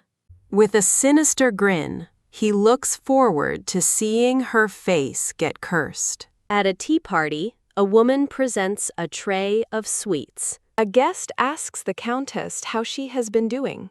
The countess explains she's been busy with matters in her territory. Her guest expresses sympathy, while a maid suggests she take a break. Suddenly, the maid collapses in front of the startled countess. The countess rushes to the fallen maid's side, asking if she's all right. The scene shifts to a grand mansion under a dark night sky. The Marquis thinks to himself what an eyesore a certain woman is. His mind flashes back to a younger Serenil Graham. He recalls her as an intelligent person who could see people's true nature. He reflects that she had the potential to become the country's leader. He remembers his original plan was for her to seize power from the royal family. A memory shows her smiling happily beside a young blonde man. Another memory surfaces of a stern-looking brown-haired boy. The Marquis decides he must find another way to achieve his goals. He recalls learning that the princess possessed strong powers at a crucial moment. In his memory, he saw this power as a divine opportunity. He remembers placing a debilitating curse on Princess Serenil. This act, he recalls, created a small rift in the royal family. The once close Graham family began to fracture. He remembers planting seeds of doubt, suggesting Serenil dabbled in black magic. He reflects on how surprisingly intelligent the young lady was. His thoughts return to his primary ambition, securing the throne. He recalls the woman's disbelief as he began weaving his lie. He sold a false story of Lady Serenil's long-held jealousy toward Lady Lila. He points out Lila's birth date and blonde hair to insinuate a greater destiny. He believed Serenil feared her chosen sister would usurp her place in the world. In the present, the Marquis frets that his plans have gone awry. He clutches his chest as the curse's side effects spread through his own body. Opening a chest, he realizes the magic stone fragments are no longer enough to heal him. He examines a glowing crystal, his expression grim and desperate. The scene shifts to a grand, sunlit mansion. Serenil and Castle arrive, and she politely expresses her honor at being invited. A maid politely gestures for the esteemed guests to follow her inside. The maid informs Castle that another attendant will escort him as his wife is waiting. Castle asks Seren if she will be all right on her own. She reassures him. He insists she call for him immediately if anything happens. They share a tender moment, holding hands as the maid watches. The maid observes them with a subtle, knowing look. Serenil enters a large, ornate gazebo to join two other women. One of the ladies warmly greets the countess, complimenting her stunning dress. The other expresses her worry over Serenil's recent absence and invites her to sit. Serenil is surprised by the warmth of their welcome. She admits she's worried about being rude after so long away from social gatherings. Her host insists she must then be invited to more parties. A sudden, dark feeling washes over Serenil, identical to when her curse was first cast. Kya! A woman screams in terror, asking if it's a curse and calling for a doctor. The other guests watch in horror, wondering if the countess's curse has moved. Kya! A woman screams again, panicking about a curse and calling for a doctor. Another woman reacts in disbelief, questioning if the countess's curse just spread. Kneeling by the collapsed maid, Serenil thinks that curses are not supposed to spread. She studies the victim, noting that the symptoms are familiar. She realizes with horror that they are just like her own when she was cursed. The other ladies panic, one nervously asking if they are also in danger. The women scramble away from the scene, calling for a doctor for the Marchioness. Serenil's eyes widen as she begins to understand the situation. She stands to address the others, insisting there's a misunderstanding. The host smiles cruelly, asking who would possibly believe Serenil now. Serenil is speechless, realizing she has been deliberately framed. The woman relishes the moment, thinking how horrifying this must be for Serenil. Serenil forcefully denies the accusation, declaring she has neither motive nor power. The woman counters, pointing out Serenil chose this particular party to attend. She accuses Serenil of plotting to transfer the curse and share her humiliation. Frozen in shock, Serenil faces the final, damning question of the setup. As the other women whisper, Serenil realizes the maid's collapse is no coincidence. She remembers the party host's words, awaiting her favorable reply. Looking at the scene before her, Serenil concludes it was all a trap. She understands the entire event was calculated to frame her and ensure her isolation. She stares down at the unconscious maid, wondering what is happening. Just then, Castle arrives on the scene, asking about the commotion. Seeing him, Serenil worries that he too will misunderstand the damning situation. The host quickly explains that the maid collapsed after bumping into the countess, implying the curse spread. Serenil desperately pleads with Castle, hoping he won't believe the lie. To her surprise, Cassel kneels beside her and gently places his hands on her shoulders. His first concern is for her, asking if she is hurt. She quietly says she is fine. He smiles softly, expressing his relief that she is unharmed. She is moved, realizing with astonishment that he completely trusts her. The host interrupts, warning Castle to stay away lest the curse spread to him. Standing protectively beside Serenil, Castle coldly demands proof for her accusation. He threatens to summon a priest, warning the woman to be prepared for the consequences of a false claim. The flustered host begins to stammer, unable to respond to his challenge. Suddenly, the Marquis arrives, coolly inquiring about the impolite commotion that occurred in his absence. He watches the scene unfold with a subtle, sinister smile. Serenil announces that they will be leaving, and the Marquis calmly agrees it cannot be helped. He then formally thanks the Countess for attending his party. With a veiled insult, he hopes they can meet again when she is in good health. Later, in their carriage, Serenil thanks a surprised Castle. She explains her gratitude, telling him she's thankful he defended her without any doubt. He replies that of course he would, no matter the circumstances. Looking at her with conviction, he says, "I know you're not the type of person to harm people, Serene."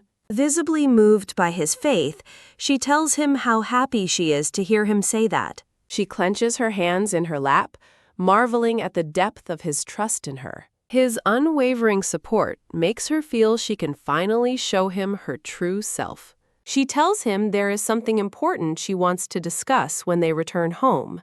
The scene transitions to their grand mansion under the starry night sky. Serenil stands alone on a balcony, waiting pensively. Castle, now in a casual white shirt, appears in the doorway behind her. He gently warns her that she will catch a cold if she stays outside. She turns to him, softly speaking his name. Joining her on the balcony, he reminds her that she had something she wanted to tell him. She confirms, explaining that their conversation in the carriage gave her the courage to speak now. She begins by reminding him of their prior discussion about magic stones breaking the curse. He nods, recalling her words that the effect would only be temporary. Exactly, she confirms, adding that the curse's marks do not vanish completely. With a hint of vulnerability, she admits she has never actually shown him her true face. He listens intently, his expression softening as he says her name. Bolstered by his unconditional trust, she reaches up to remove her veil. The delicate black lace veil floats away from her face. She reveals her face to him, stunningly beautiful and completely unmarked by the curse. Castle stares at her in silent awe as she nervously asks what he thinks. She explains that she is still being targeted by enemies. She still cannot remove her veil in public for the foreseeable future. Without a word, he pulls her into a sudden, tight embrace. He holds her close, whispering that she is truly beautiful. She looks up at him, stunned by his sudden embrace. Holding her close, he gently reassures her that there's nothing to worry about. He gazes into her eyes, promising that his love for her will never fade. With a radiant smile, she tearfully thanks Castle for his unwavering faith.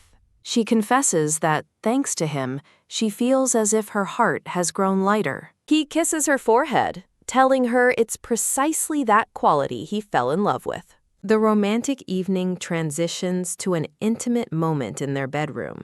Serenil lies peacefully in bed, looking content. Castle looks on with a calm, determined expression. He pulls her close from behind, holding her in a tender embrace. The next morning, his peaceful moment is interrupted by news that a guest has arrived. Now dressed, Castle sits across from a dark-haired woman in a formal parlor. His guest, a woman in a purple dress, formally greets him as Lord Tildrian. He politely inquires how Marchioness Cyanel has been, and she replies that she is well. The Marchioness apologizes for dropping by so suddenly. He reassures her it's fine, recalling that she was close with his mother. She confirms that the matter of his mother is precisely why she came.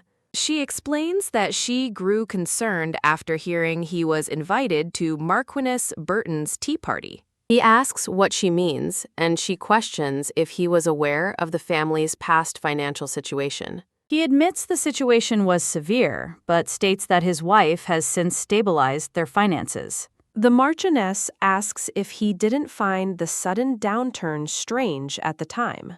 He explains with frustration that his mother and Hans had kept the truth from him. When he asks why she is bringing it up, she reveals that she found it strange too and investigated it herself. She recalls how his mother was always surrounded by people who sought to use her. Castle asks if she knows anything about his mother's acquaintances from that time. In response, the Marchioness places a diary from that era on the table. She tells him everything is written inside as he takes the book. A memory of his mother's smiling face appears as the Marchioness looks on with a grim expression. Another memory shows his mother's hidden sadness, reflecting the Marchioness's worry. As Castle reads, he is struck with horrified guilt, realizing he never noticed his mother's suffering. The Marchioness asks if he knows the Viscount family of Litanian, and he confirms he's heard the name. She explains the Litanian family is facing a similar crisis due to the wife's spending habits, which is affecting the Viscount's reputation. A sudden, chilling thought strikes Castle as he begins to connect the dots. She confirms his unspoken fears, revealing that Mrs. Litanian has been in contact with Marchioness Burton. With a look of grave concern, the Marchioness urges him to be careful. He thinks to himself that the people around his mother were dangerous. The butler, Hans, joins the conversation, admitting he knew something was wrong, but not the full extent. He solemnly explains that Castle's mother, Lady Natalia, cared for the family until the very end. With deep regret, he recalls warning Lady Natalia multiple times, but she refused to listen. Castle thoughtfully concludes that his mother must have been influenced by the people around her. The butler adds that Marchioness Burton was the type of person who only invited people to significant events. Sarah Neal, now present, reads from the diary, asking if the two Marquisonesses grew closer after the master's passing. She continues reading, noting that his mother met frequently with Marchioness Cyanel afterward. The diary entry describes how Marchioness Burton gradually began to manipulate Lady Natalia, finding fault in everything she did. She reads that while Marchioness Cyanel offered feigned comfort, Lady Natalia was constantly in tears. Sarah Neal looks up from the diary, concluding that the Marquise's wife was clearly involved as well. Crushed by the revelation, Castle blames himself for not knowing about his mother's suffering. Sarah Neal gently takes his hand, urging him not to blame himself. She moves to sit beside him, offering him her full support and comfort. He calls himself dumb for trusting them, but she reassures him it was their fault for taking advantage of his feelings.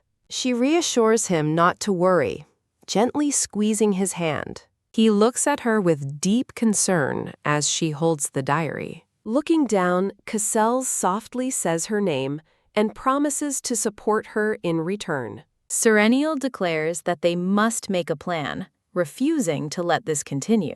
In another location, a blonde woman eyes a maid suspiciously, asking what she plans to make her drink as the maid cries out in surprise. The blonde woman, Miss Lila, furiously orders her maids to clean up a spill as one apologizes. Miss Layla glares at her maids, calling them helpless rats and threatening to fire them all. A trembling maid timidly informs Miss Lila that there are guests. Lila looks annoyed, questioning who would visit at this hour. A voice from the grand hall questions why a marquis is arriving so late. A distinguished man with a cane apologizes to the now formally dressed Lila, addressing her as princess. The marquis explains that he came late because he has information she must know. Layla reacts with shock as she reads the document he gave her. The document contains a picture of Sarah Neal and Castle dancing,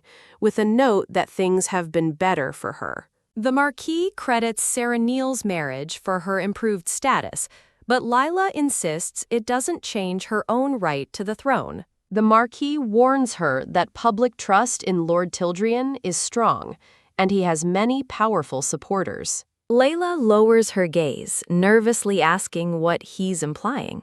He hints that her chance at the throne isn't zero, causing her to look up in disbelief as he agrees it shouldn't be. With a cunning smile, the Marquis suggests they should strike while the iron is hot. Intrigued, Layla notes he seems to have a plan and asks to hear it. The Marquis hands over a paper explaining that the order of succession cannot be changed. He clarifies that if one successor is unable to inherit, the throne passes to the next in line. Tossing the paper into the fireplace, he reveals his plan. If Sarah Neal's name disappears from the family lineage, then Layla can take the throne for herself. Layla looks over her shoulder with a sly, satisfied smirk. In a flashback, a man with a mustache vows to do anything for her, recalling a moment with a woman and promising she will join their family. Back at the estate, Sarah Neal asks about an oil she distributed, and a maid reports that the servants were all delighted. A butler rushes in, urgently announcing that something terrible has happened. He explains that a strange article has been appearing in the newspaper for the past few days. Sarah Neal reads the headline with dismay, seeing the words, "Love or a Curse." The article's title is revealed, Love or a Curse, the true face hidden beneath Countess Tildrian's veil. It connects a recent fainting servant incident at Marquis Burton's estate to rumors of Lady Sarah Neal spreading a curse. The article further speculates that Count Tildrian's devotion might be compelled by something beyond love. She realizes with horror that they are accusing her of manipulating Castle. Her expression hardens as she understands the attack against her is not over. Castle enters, telling Sarah Neal he heard what happened. She immediately apologizes, blaming herself for dragging him into the scandal. He gently takes her by the shoulders, asking why she is apologizing. He firmly tells her to discard any thought that she has caused him trouble. Sarah Neal smiles gratefully and thanks him, though he says there's no need. Castle turns serious, stating that they need to decide on their next move. Turning toward the window, Serenial suggests that this situation might actually be an opportunity, surprising him. She declares they will use the public focus on her to their advantage.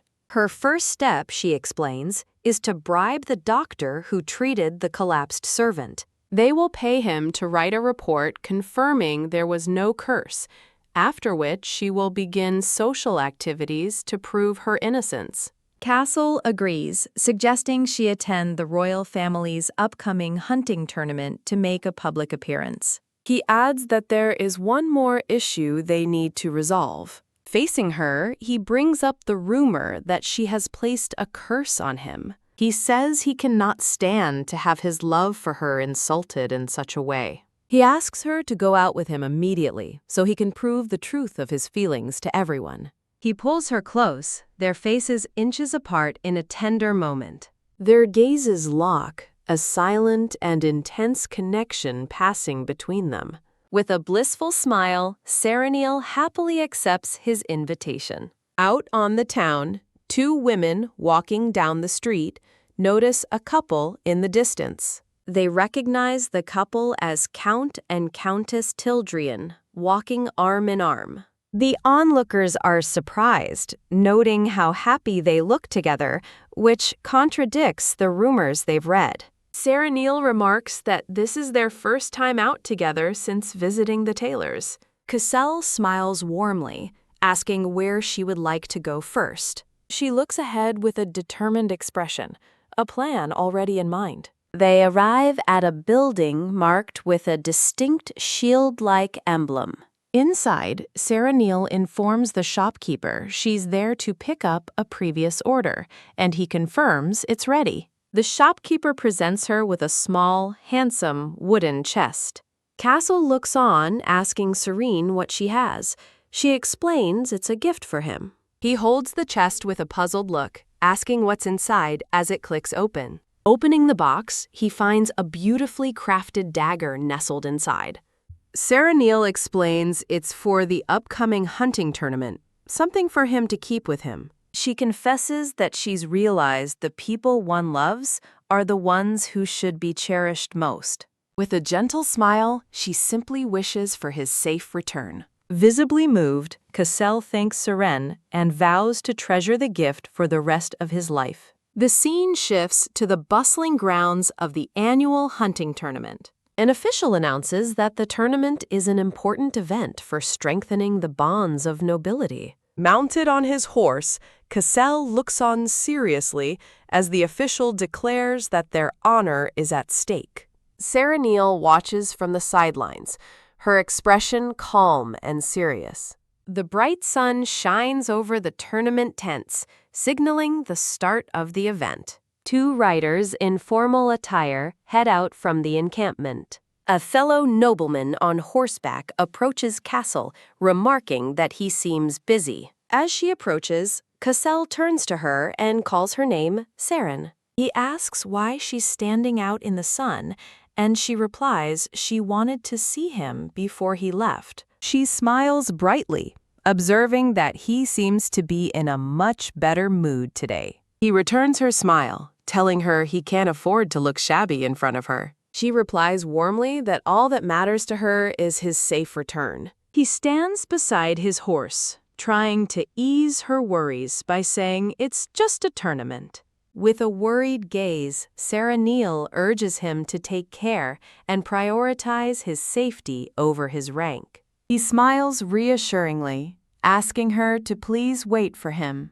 Now on his horse, he promises that the very first thing he'll do upon returning is run back to her. The noblemen, Castle among them, ride off under their house banners. The nobleman from before compliments Castle, stating it's an honor to compete against a war hero. Castle graciously wishes his rival victory, but the man says such words are wasted on him. The man's demeanor shifts as he looks down, beginning to say something else. With a condescending smirk, he taunts Kessel, asking if his skills have dulled because of his affair. The man and his followers ride past, smirking at their petty insult.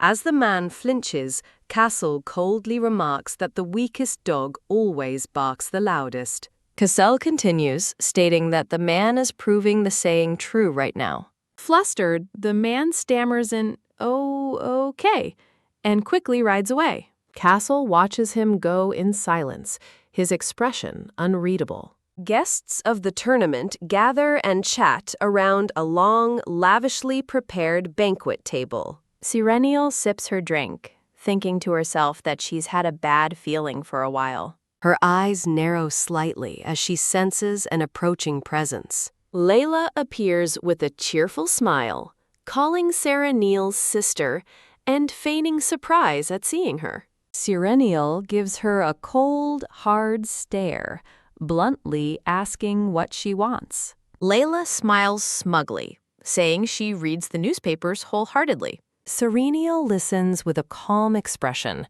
simply saying, "I see." Layla taunts her, asking why her expression remains unchanged. Serenial dismisses the question, stating she has no time for baseless rumors. She adds that she's only curious about the rumor's source. Layla grows defensive, asking if Serenial is doubting her. Turning her back, Serenial vows to protect those special to her. She declares that she already knows who the real threat is. Layla smirks, cryptically warning Serenial that she's oblivious to what's about to happen today. Elsewhere in the forest, Castle finds it strange that he can't find any game. A sudden rustle startles him in his horse. He turns, thinking he senses small animals nearby. His eyes widen in alarm as he recognizes the presence.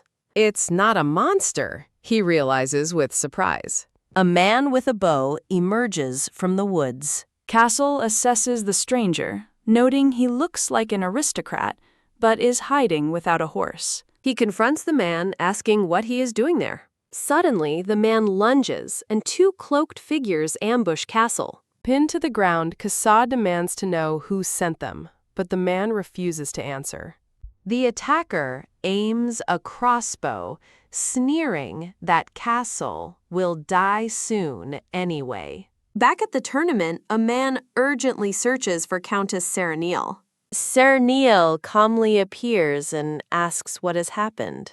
The man reports that Sir Cassel has not returned from the hunt, and the search has been fruitless. He adds that all traces of Castle have vanished within the forest. The man asks if she is all right as she stumbles back in shock. He tries to reassure her, promising they will continue the search. Serenial declares with resolve that she must see for herself. She and the men venture into the dense forest. Her hand trembles as she recognizes a horse among the flowers. She confirms it's Castle's horse, realizing this is no coincidence. She knows she must remain calm, despite her desire to find him. A memory of Castle holding her close surfaces. His gentle, reassuring smile fills her thoughts. She believes with conviction that he would never leave her. Steeling herself, she resolves to stay calm and carefully observe everything.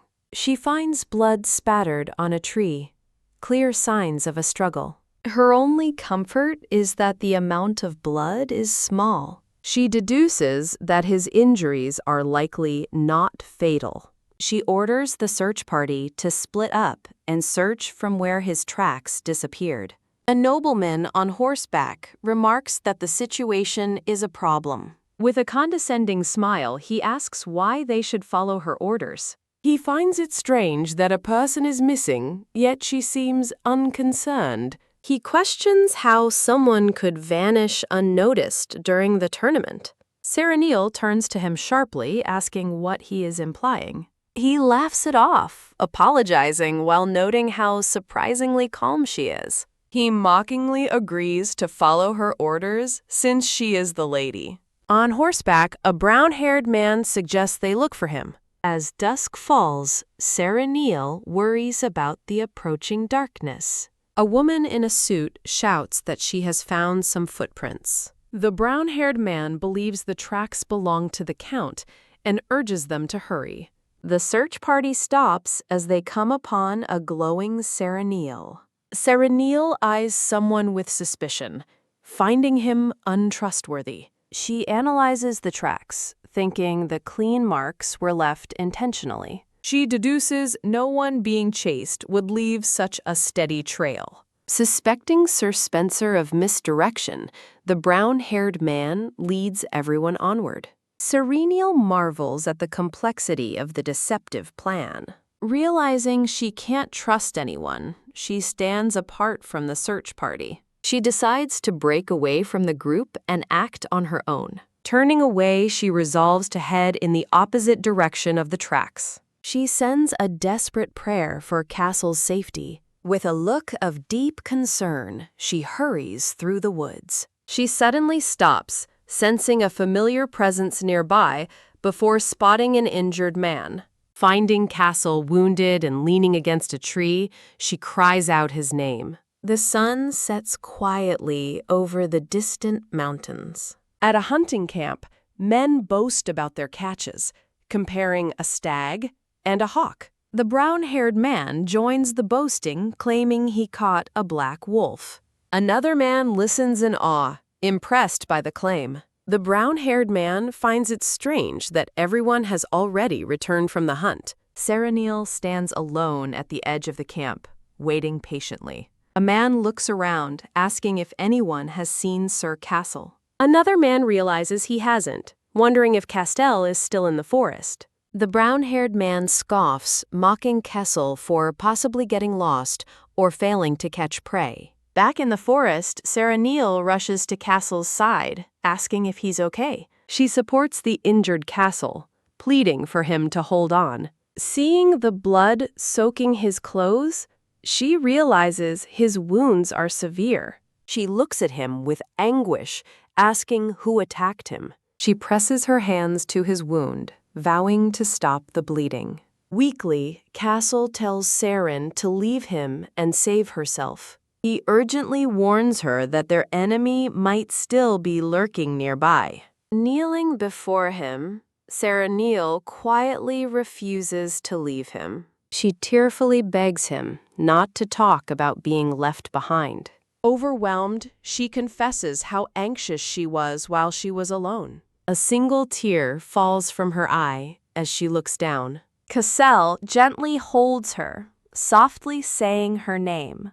He grimaces in pain, apologizing for not considering her feelings. He admits that he didn't want her to see him in such a state. He offers a weak smile, telling Serene that she is the reason he survived. Confused, she questions him, and he reveals it was because of the dagger she gave him. Holding the bloody dagger, he explains he instinctively grabbed it when attacked. Touched, she realizes he kept it with him, and he confirms he did because it was from her. He smiles warmly, calling her his goddess of luck. Serenil chides him for joking at a time like this, and he apologizes with a laugh. She tells him she will get help and to wait there, and he agrees. Serenil runs through the camp, shouting that the Count is severely injured.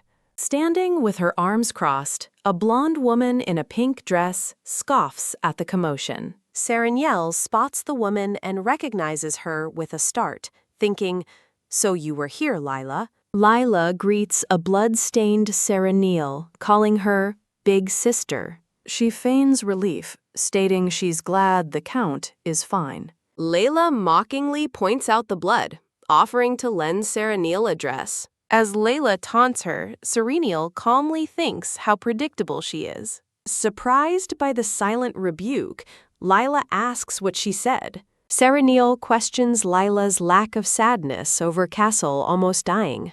Lila dismisses it, saying a mere stab wound wouldn't kill a hero.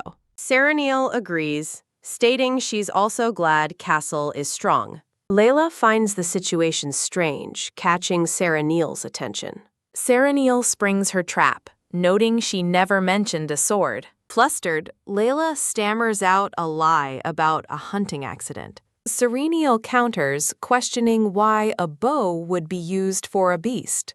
Layla defensively claims ignorance and accuses Serenil of baseless attacks. She defiantly asks Serenil if she has any evidence. Layla laughs mockingly at Serenil's serious expression. Layla condescendingly reminds Serenil of her place as a countess, but Serenil retorts, warning her about the punishment for accusing a royal intimate without proof. Serenil confidently assures her that the truth will be revealed. Layla smiles sweetly, reminding her that perjury is a crime. She grabs Serenil's wrist, warning her about the coming punishment. Serenil pulls her hand away, telling Lila to brace herself. Turning her back, Serenil vows not to pull her punches anymore. The scene transitions to a grand mansion at night. Inside, Serenil sits beside the bed of an injured Castle. Castle weakly calls out to her, addressing her as Madam.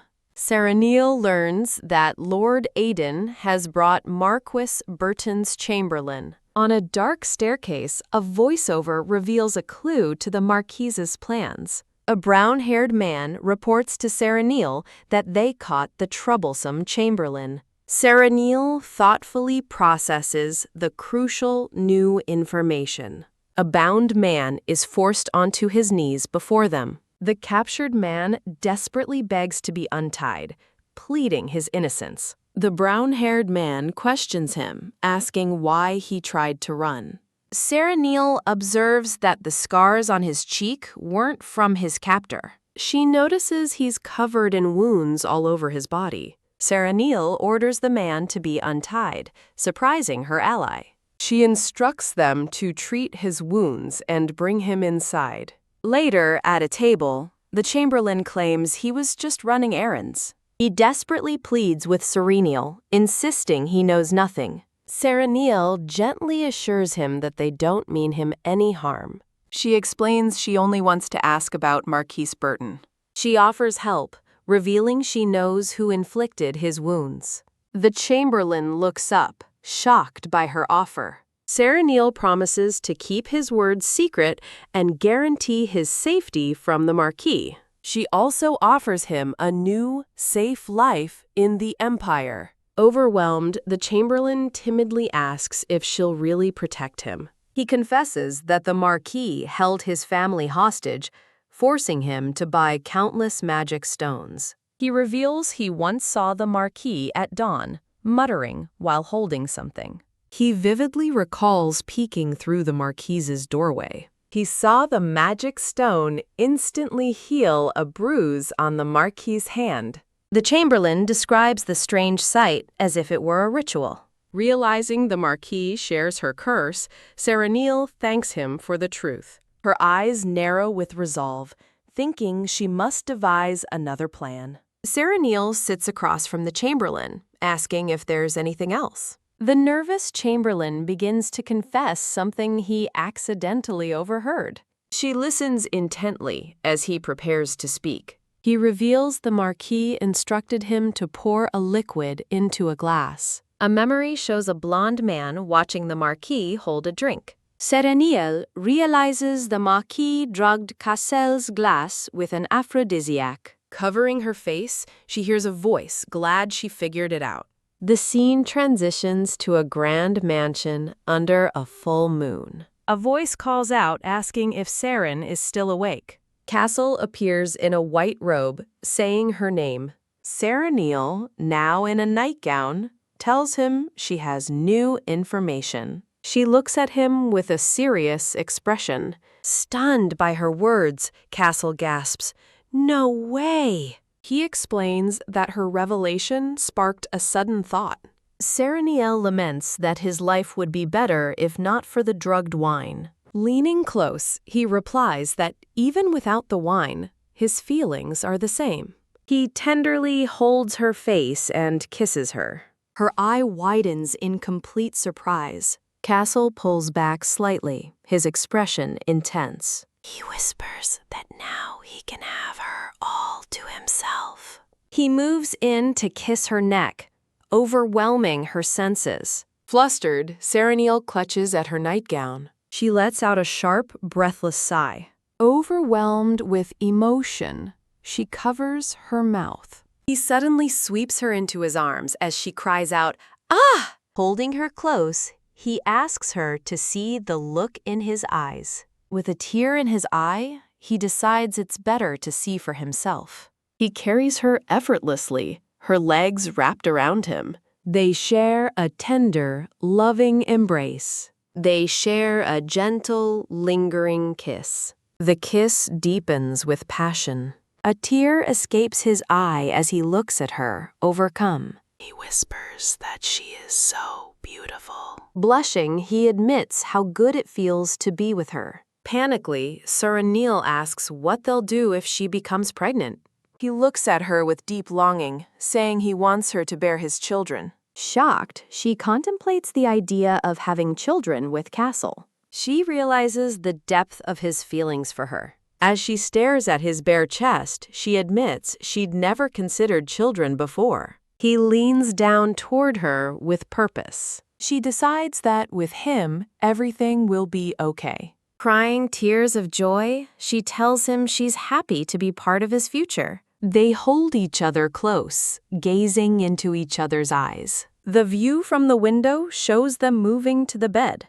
The next morning, she awakens to Cassel's soft voice. Lying beside her, he apologizes for being too rough. He gently tells her not to apologize. Blushing, she shyly admits that it felt very good for her too. She suggests he take a day off, but he firmly refuses. Serenial smiles, declaring she has found a way to get revenge. The blonde-haired man listens with a somber expression. Now fully dressed, she stands pensively near a large window. She promises that the day of her plan will be unforgettable. The blonde-haired man crosses his arms, agreeing it's the best opportunity. With cold determination, she calls it the perfect stage for their despair. He warns her that if this plan fails, she won't escape unharmed. She asks him to lend her his strength despite the risks. He gently takes her hand, his expression softening as he agrees. The scene shifts to the grand exterior of a cathedral. A crowd cheers as narration reveals today is Lila's wedding day. A magnificent white and gold carriage arrives for the ceremony. The carriage wheels come to a smooth halt before the cathedral. Inside, Castle thinks that this is the perfect day for revenge. He and Serenial, wearing a dark green dress and a black veil, walk together.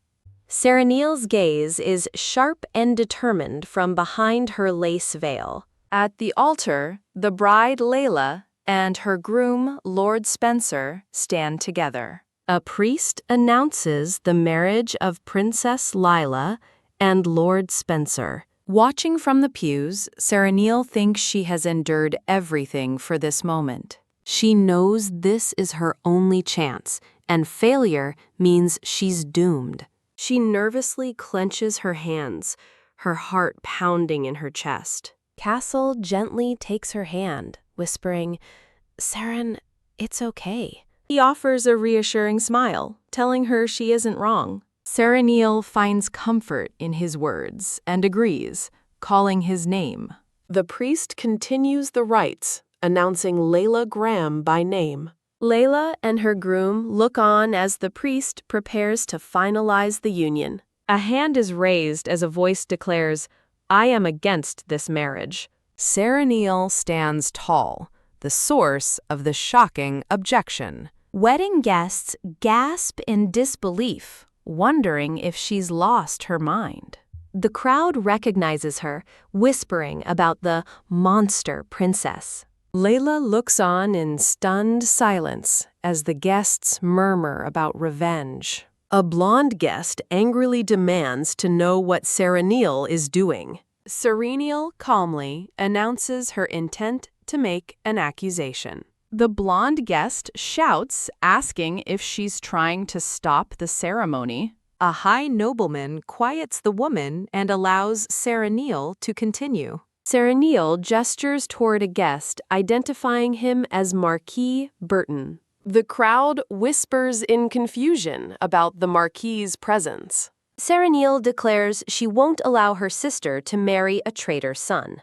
Layla smirks, mocking Serenial's lack of royal standing.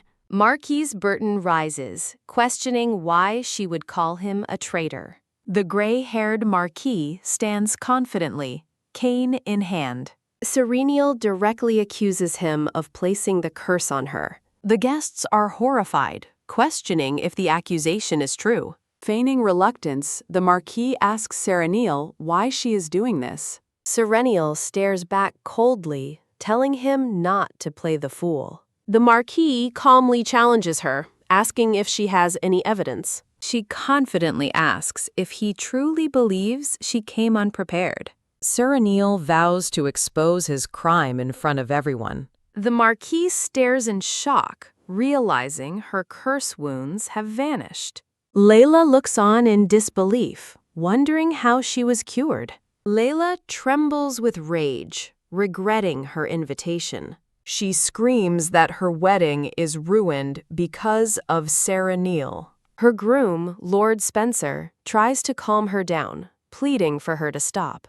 As Layla calls for Sir Castle, he firmly grabs her wrist, reminding her of his previous warning. A high nobleman in a furred cape rises, demanding silence from the crowd. He asks Serenil how her curse was cleansed and what it has to do with the Marquis. Serenil presents Castle with a chest containing a glowing blue stone, asking him to look inside. She holds the luminescent artifact, explaining its power to purify curses. When asked why she kept it secret, Serenil explains the stone alone is not enough to completely remove the curse. Facing the Marquis, she declares the curse will remain as long as its caster lives. Serenil states that the proof lies on the Marquis's own hand. She explains that curse casters receive a similar curse and notes he began wearing gloves right when her wounds appeared. Challenged to remove his gloves, the Marquis nervously asks why he should. Serenil presses him, suggesting he might be hiding wounds identical to her own. The Marquis agrees to remove his gloves to prove his innocence. Believing victory is imminent, Serenil is suddenly stunned by what she sees. The Marquis reveals a hand covered in burn scars, not curse wounds, shocking Serenil. As he confidently removes the glove, Serenil's mind reels in confusion. The Marquis displays his scarred hand, leaving Serenil to question the absence of the curse wounds. Staring at his hand, she desperately wonders where the wounds went. The Marquis calmly explains he received the burn scar 5 years ago after falling into a fireplace. Feigning innocence, he apologizes for the misunderstanding, while Serenil internally calls out his obvious lie. She realizes the burn scars look far too fresh to be 5 years old. Serenil understands his devious plan.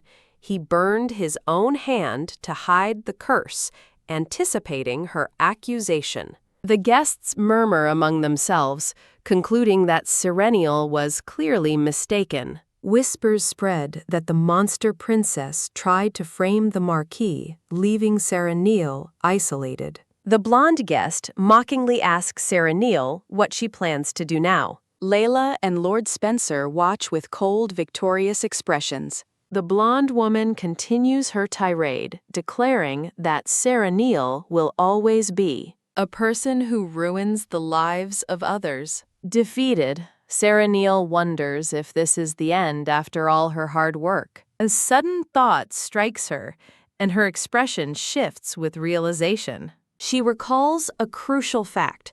The caster's curse scar will never vanish until her own is lifted. Serenil's eyes fill with renewed determination. She formally apologizes to the Marquis for her accusation about his burn marks. As the blonde woman calls for her arrest, Serenil interrupts, vowing to take responsibility. She offers to heal Marquis Burton's burn scars, shocking him. Holding the glowing artifact, she explains that magic stones possess healing power. She clarifies that while the stone can heal the curse temporarily, it will always reappear after a short time, terrifying the Marquis. The Marquis nervously stammers, refusing her kind offer. Castle blocks the Marquis's escape, asking why he won't accept the healing he's been offered. The Marquis panics, desperately telling Cassel to get out of his way. Dropping his cane, he screams that he needs no healing and demands they stay away. Castle restrains the struggling Marquis as Serenil approaches with the stone. With the glowing stone in hand, Serenil declares it's time to expose the truth. A brilliant blue light envelops the Marquis as he cries out in pain. The high nobleman and the blonde guest watch in disbelief as she orders the guards to arrest Serenil. Horrified, the Marquis stares as the burn scars on his hand fade, revealing the dark curse marks beneath. The wedding gasps gasp in horror, exclaiming, "It's the curse!" A guest shouts that there is a wound on the Marquis's hand. The Marquis desperately denies that the mark is the curse. He stumbles back and falls, lamenting his years of failed planning.